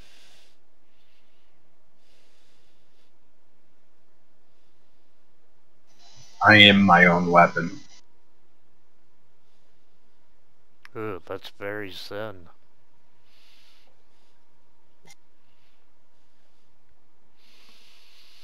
And then I'm also going to get a room at the portal for tonight. I'm going to stay in the inn, our home. Well, I want to leave some stuff behind. I can't take it all with me to the party, right?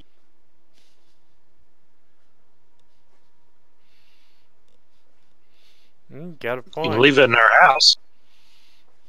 Okay, I'll leave it at the house. The ghost Yeah. can protect it. Yeah, that's what I was gonna say.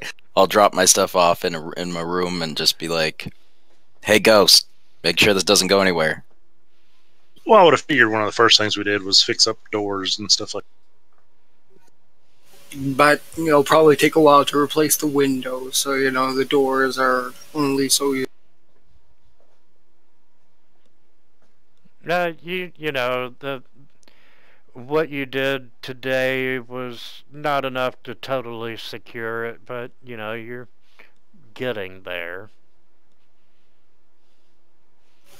The place is haunted. Who's gonna break in? And people have seen, you know, activity there all day, so whether that's a encouragement or a discouragement, you really don't know, but people know that there's life in the old manor now.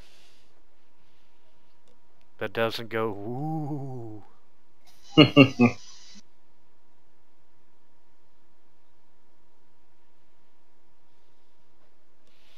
Okay.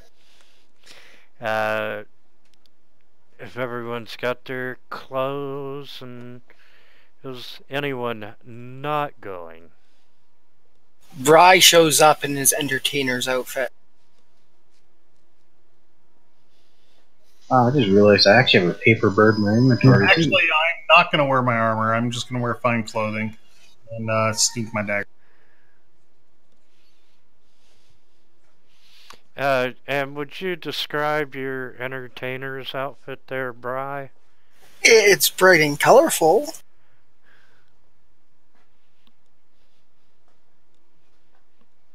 Bright and colorful. Like an actor, street performer, musician, jester. Something, well, probably not a gesture, but yeah, more along the lines of a street performer.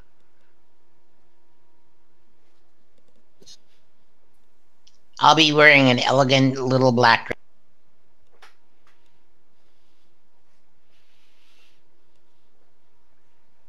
Okay. Nighttime comes and you make your way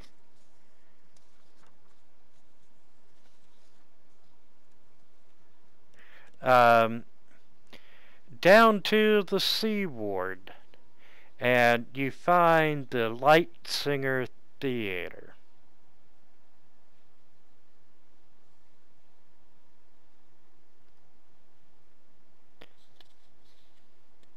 Okay, as we get there, I'll start handing out the tickets. Yeah, you know, you pass out the tickets, and surprisingly, to be a play performed in Giant, there's a good crowd, and you know, you actually gotta wait in line for a couple of minutes in order to get up to give the cashier your ticket and so forth. And the doorman looks at Bry, and he's like, "What are you doing with the ticket? You need to take the back entrance. This is for customers only." Fine, fine. And he pushes you out of the line. And I will go off to the rear entrance. And, you know, there's a couple of people standing out back that are smoking, and they see you coming, and, you know, one of them just politely opens the door for you, and in you go. I smile brightly and wave in chipper fashion and walk right in as if I belong. Because I do.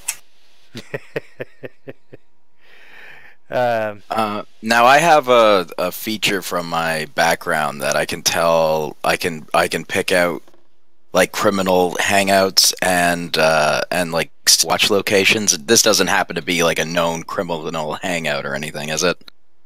No, it does not. Okay.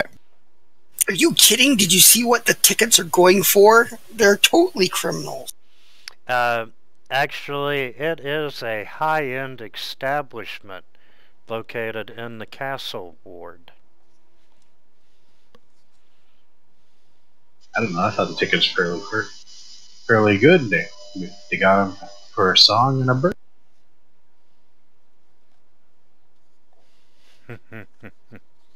That was a good try, Damon. Yeah, I know. Okay, and you know, you all make your way in. You know, you get your popcorn and your drinks and your candy at the concession stand, and you walk in, and you know, your normal seats. You're not lucky enough to have been given box seats and so forth, but you know, the house is packed, and the play starts, and you know, it's all talking about the fall at Tiamat, and you got the actors dressed up as giants, and they have the short little props for perspective, and you know, other than being opera, than being a giant. You know, if you were into it, it was probably a pretty decent play. You know, the singing isn't bad. The score of the music ain't bad, and the Bry, that's a very good point. What would you be doing during the first half? I'll wander around the backstage and see if I notice anything odd, and maybe I'll see if I can find a way to get out on stage as part of the performance. Orem is like checking everybody out and on the lookout for anything suspicious, but at the same time he's trying to appear inconspicuous, and he's overacting a lot and pretending to be like a fancy gentleman. And he'll be like, "Oh, excellent rendition, but not as good as the one I saw in Shadowdale." I like it. It's really over the top. Like, he's not fooling anybody.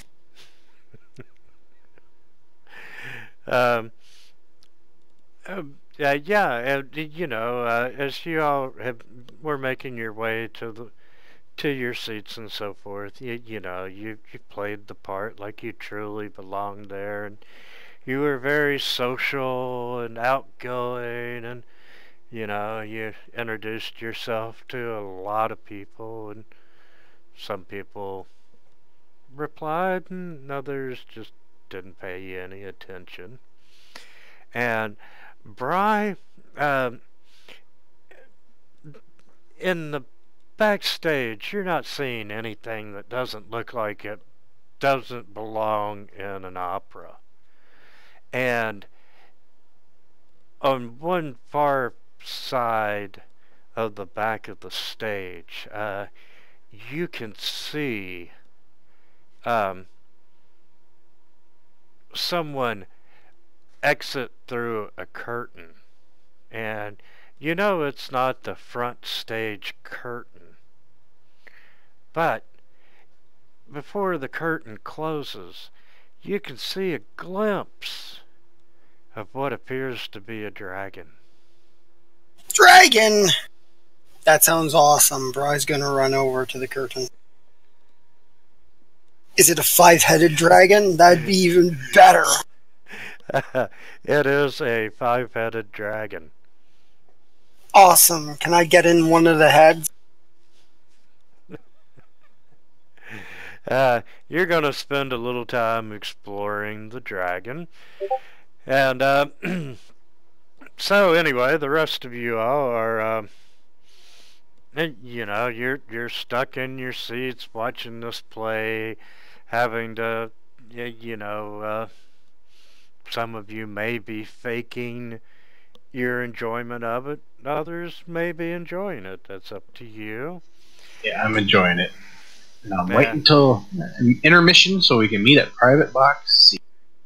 Yeah, and, all of you all are wondering where Bry is at.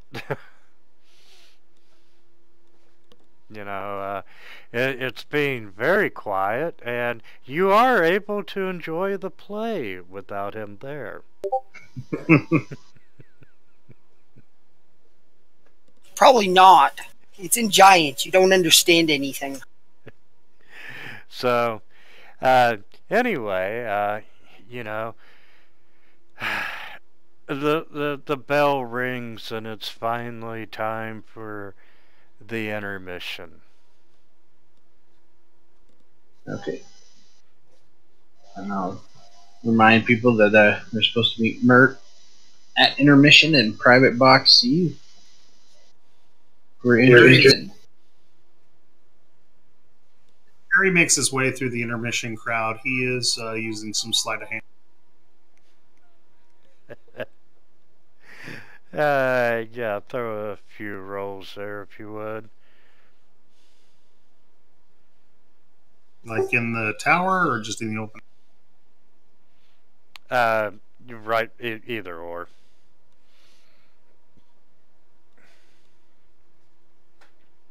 Harry's going to jail. Oh, I'm a halfling. I can re-roll that one. There we go. It's not much better. But now I can use deception. Oh, the beer! I'm so tipsy. So here comes some specialty beer.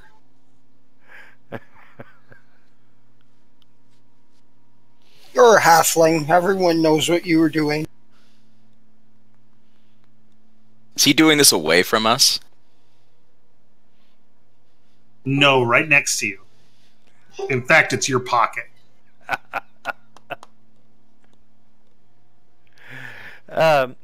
You do not manage to successfully pick anyone's pocket, and however, you know, you got caught, but no one called you out on it. Okay. You're a disgrace to halflings everywhere. You know nothing. And Damon, you finally make it up to the private box C, and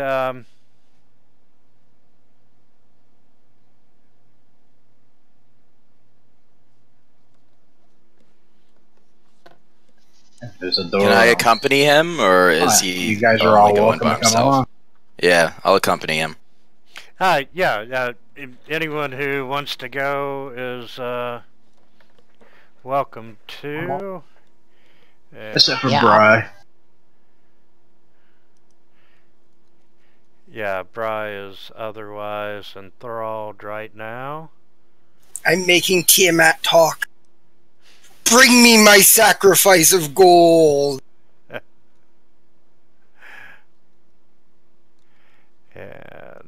need all images. He's trying to find a way to become the candy in the pinata. Okay, you make your way to the private box, and you meet Mert, who you can tell is quite a Dandy. yeah, quite a dandy gentleman, and you know, you can tell just by his air that, you know, he's got fame and fortune and a reputation. And you know what? You're all from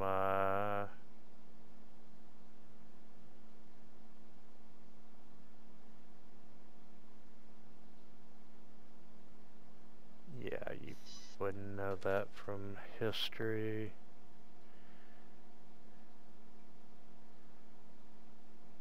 So anyway, you know, he's like, "Hey, welcome. What do y'all think about the opera so far?" Stick my hand out there. It's very Yeah. good. Very good, entertaining, and try to shake his hand. Then He accidentally cuts it off with the cutlass. you know, he's very jovial and so forth, and he's like, you know, the intermission doesn't last long, and I want to get back to the play, so I'm gonna make this kind of short. But your buddy Rainier said that you might be a good person to talk to about maybe joining our organization. And what organization is that? He's like, I'm with the Harpers. Wow, what a clinkety. So am I. Would I be with the Harpers since I'm a bard?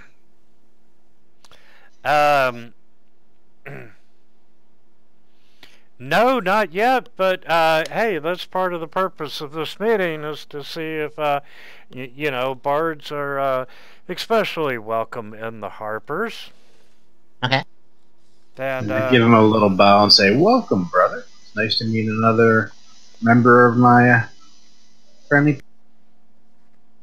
Yeah, you know, you do the secret handshake and so forth, and um, the Harper's mission is that they truly work behind the scenes to keep power out of the hands of evil tyrants. If they see someone rising to power, they do their best to stop that rise. Nosy busybodies. And Well, if you need any help from me, I'm more than willing to give you a hand. yeah, he's like, and you know, he's also, he's mainly talking to you since you are a member, but he's also talking to Ananuska, and he's like, you know, if you all be interested in, you know, I've got a mission that I could use a little help with. Okay, well, give us the shorthand since you want to get back to the play. I'm good.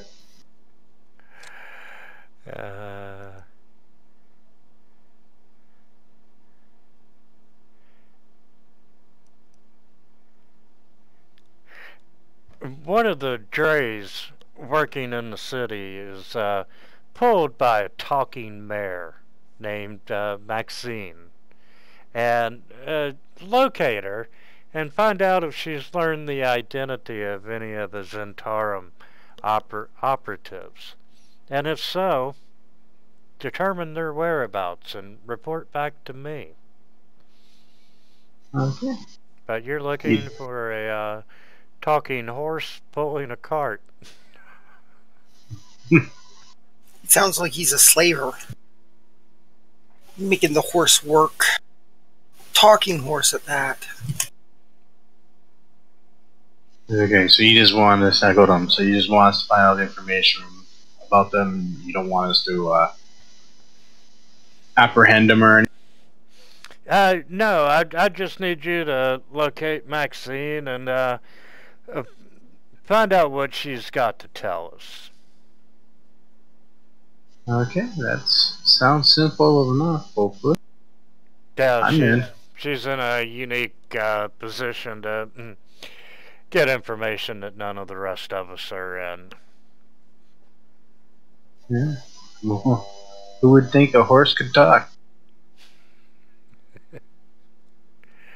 Well, you know, there's a lot of strange things in this world anymore. And, you know, he kind of gives you his card to let you know where you can meet up with him. But he's like, yeah, if you find that, you know, we'll get the paperwork started. And looks over at Anna and says, you know, we'll get you membership in Zentarum. And, you know, Damon, this would also, you know, completing this mission would increase your reputation amongst our organization. Well, that's good. Yeah. I'll look around the group. You guys all okay? Okay with this? You do you. Okay. And just for as we go to leave, so we get back to play, do you happen to know what part of the city she's normally pulling her horses? The horse is pulling her around? I was going to say horsing around, but I figured that'd be bad. No, she kind of travels all over, but you've got a good description of her and the cart, so. The guy who's normally, I'm assuming there's someone who's actually kind of driving the cart. Does that person have? Yeah, the driver doesn't know about the horse's true mission. Yeah. Okay. that note and quest Harper's 1.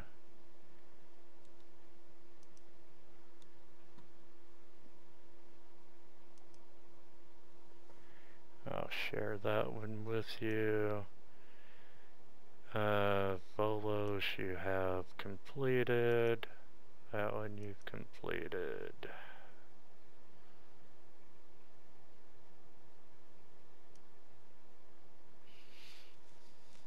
Okay.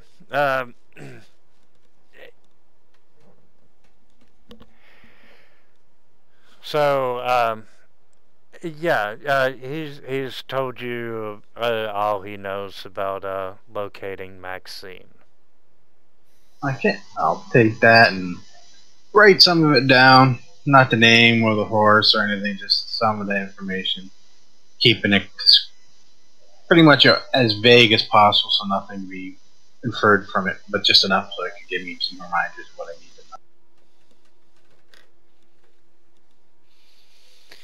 to know. And if Bry was with you, he'd be tattooing it on his forehead just so he didn't forget it. In big block letters. So, do you want to finish the show? I do. You never know when Brian may show up to his seat. Afterwards, I want to see what happens. I'm ready to go whenever anybody's ready to go. Okay. Yeah, make your way back to your seats, and it continues. And it's another hour and 15 minutes of opera being sung in giant. And, you know, other than being giant and opera, it's not that bad. And, Bry, you have become very intimate with this dragon. Yeah, you know all the ins and outs. You've managed to hide people and hide from people that, you know, have come in periodically during the opera. And, you know, right now you have some stagehands that are coming in to hook the dragon up to this trapeze style apparatus, so the dragon will end up flying across the stage. Awesome. I hide in the dragon. You know, it's almost like this dragon was made for hiding. But, you know, there's a spot on its back that, you know, it's got this little bay door. You know, you're just able to slip in, and, you know, you figure you can emerge from it whenever you'd like. But, you know, the workers come in and they're cussing and pushing and grunting while they're moving this big metal and paper mache dragon out to the corner of the stage and hooking up the guidelines and all the ropes. And a little while later, you know, you can hear that the opera is starting to be really dramatic, and the music is building, and the singers are pouring out their heart, and you can feel the slight shifting of the dragon as it's being raised up to its launch position. And the music continues the build, and, you know, you all in the audience gotta admit, it's really dramatic right now, what's happening on stage. And, you know, you've got play fighting and everything else, and Bry, you hear a click, and you can feel that dragon is starting to fall and swing. And I will start to sing in a really loud, high-pitched voice, an extremely bright and cheery song. From inside the dragon, you're gonna pop out, you're gonna ride the dragon, what do you want to do? No, I'm going to do it from inside the dragon. Tiamat is going to serenade the giants with a song of peace and friendship. And Tiamat drops out on stage, and you know, it's not a quick swing, it's kind of slow, you know, it takes a couple seconds for it to get from one end of the stage to the other, and here comes Tiamat in this high-pitched voice, singing the song of peace, and all the performers on stage are just like, have this shocked look on their face. What is going on? The audience, they're not quite sure what happens, and on the reverse attack, are you still going to continue singing? Oh, absolutely.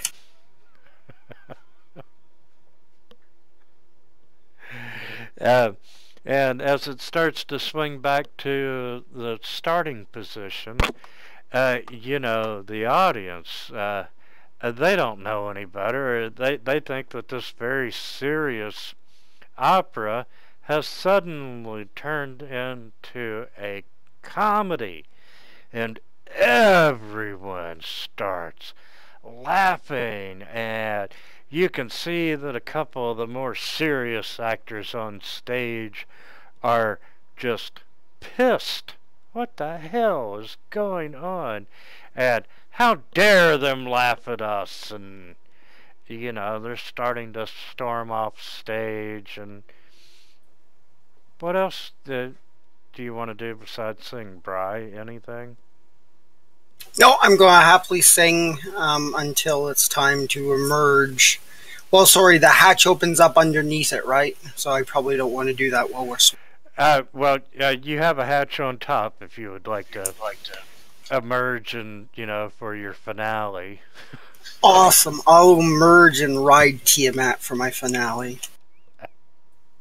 Do you sing in common, or are you also singing like giant or something? I'm definitely singing in common. I don't know giant. I haven't understood anything that's been going on in this play to this point. Orum is actually like taking an interest now, and because he can understand it, and he's like clapping and standing. You should be singing "Why Can't We Be Friends?" That's the perfect song. On an electric guitar shooting flames. What? How about Kuna Matata? I'll be like, I know this song.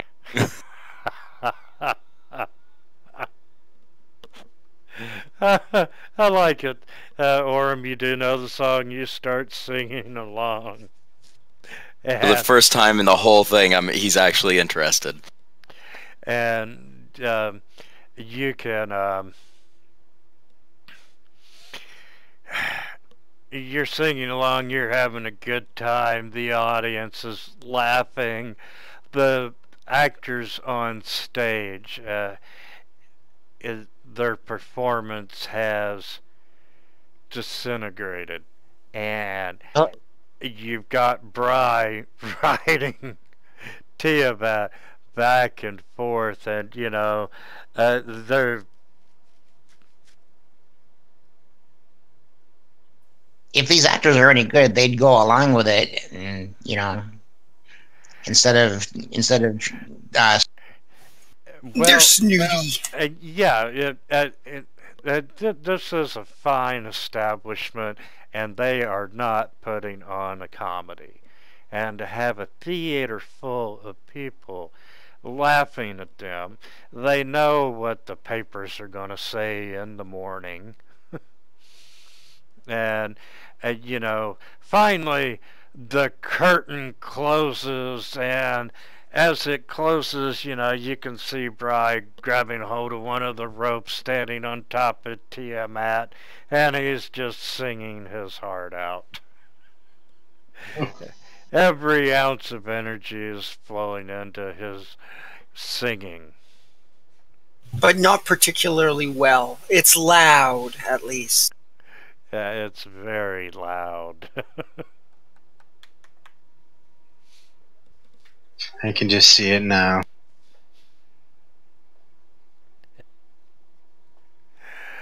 And the curtain closes, and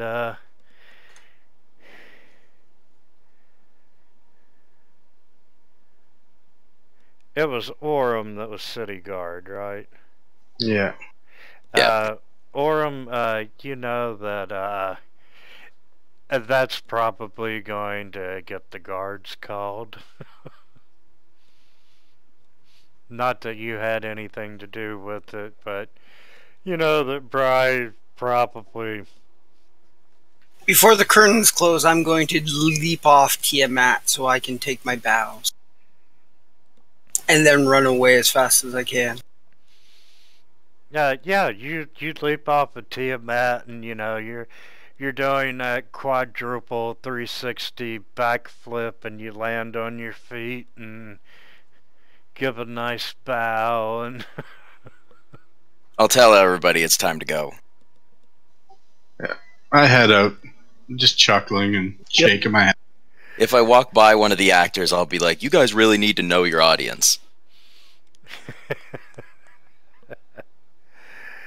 Bry, let me get you to roll percentile, please.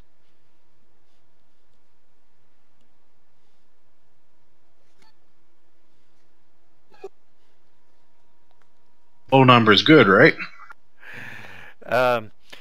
Bry, you're trying your best to weave and dodge and, you know, get the hell out of there. You know, hey, they've called the po-po on you by now. And just as you're a few feet away from the back door to the theater, this big hand grabs you by the back of the collar and says, hey, you're not going anywhere. And he quickly jerks you around, and he pins you up against the wall, and he's like, we're going to stand here and wait for the city watch. I'm assuming this is backstage this is happening? Yeah. You're very rude, and then I'm going to kick him as close to the groin as I can.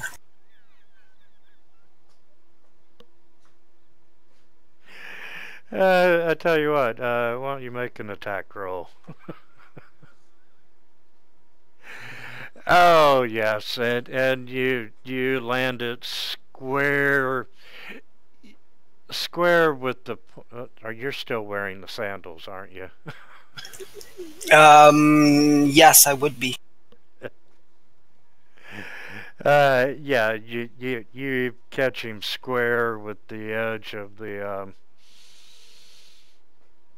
sandal, and you know, you can see his eyeballs just look like one of those little stress aliens that you squeeze and their eyes bulge out.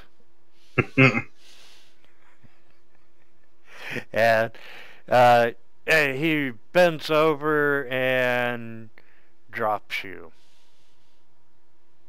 And while it would be nice to teach him a proper lesson, I'll resume running for the back. Now, do we go, like, to try to meet up with him in the back? Is that what we want to do? Or do we just want to get out? I figured we just went to the house. Okay. Yeah. Because it'd be broad if we wait back there, it probably may draw too much attention to his.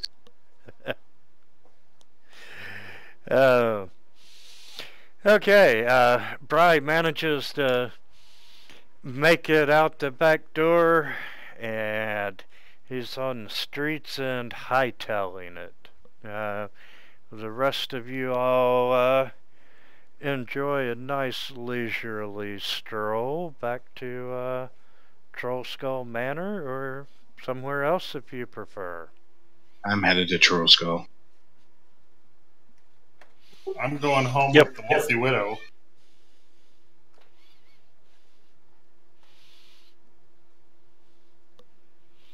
I'm sorry, could you repeat that? Harry's found an interesting woman in the lounge. Oh, okay. So, the rest of you all do make it back to the manor, and Bry shows up about half hour later. You know, he had to be a little cautious on the way home. And Bry, what kind of attitude are you in right now?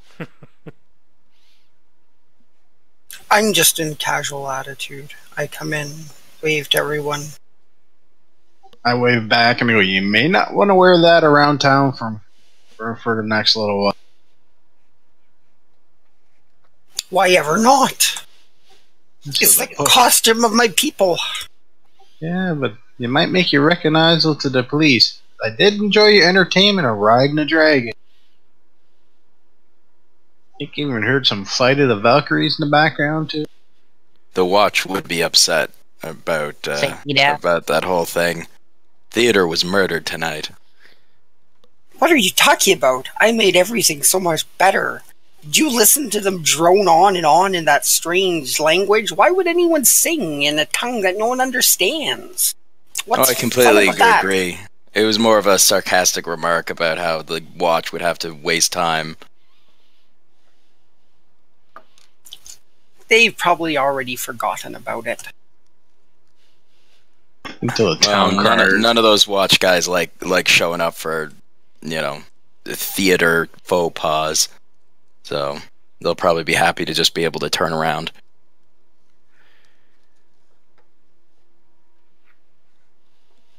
Be like next day in a town crier. Extremely short, funny looking dressed imp breaks into the play and sings back.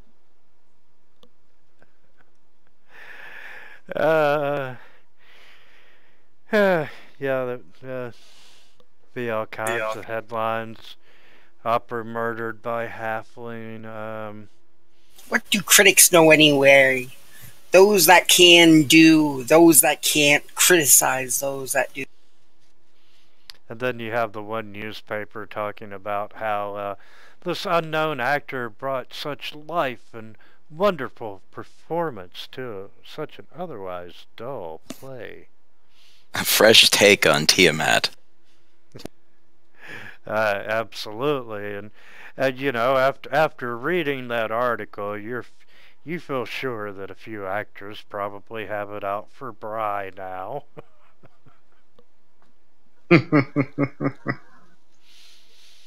I'm a celebrity.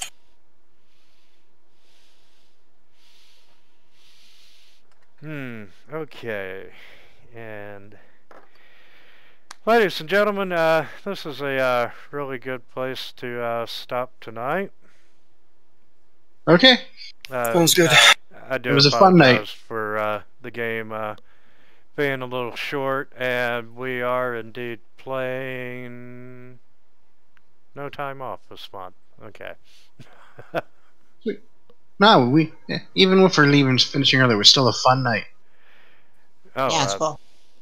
Absolutely. Sometimes these role-playing sessions are nice, and next week we'll find out all about the talking horse. Woohoo! Would have been better if they named it Mr. A. Then stab it. Bry's going to be like a 3-year-old this whole game, right? Possibly. It's his philosophy. I'm thinking a kinder with a bad attitude. He has a good attitude for the most part. He's just scrupulously honest compared to some of you disreputable people lying to poor Floon. We didn't lie. He got the gist of why we were using his intermediate. Colorful observation. Yeah. Colorful lying, I should say.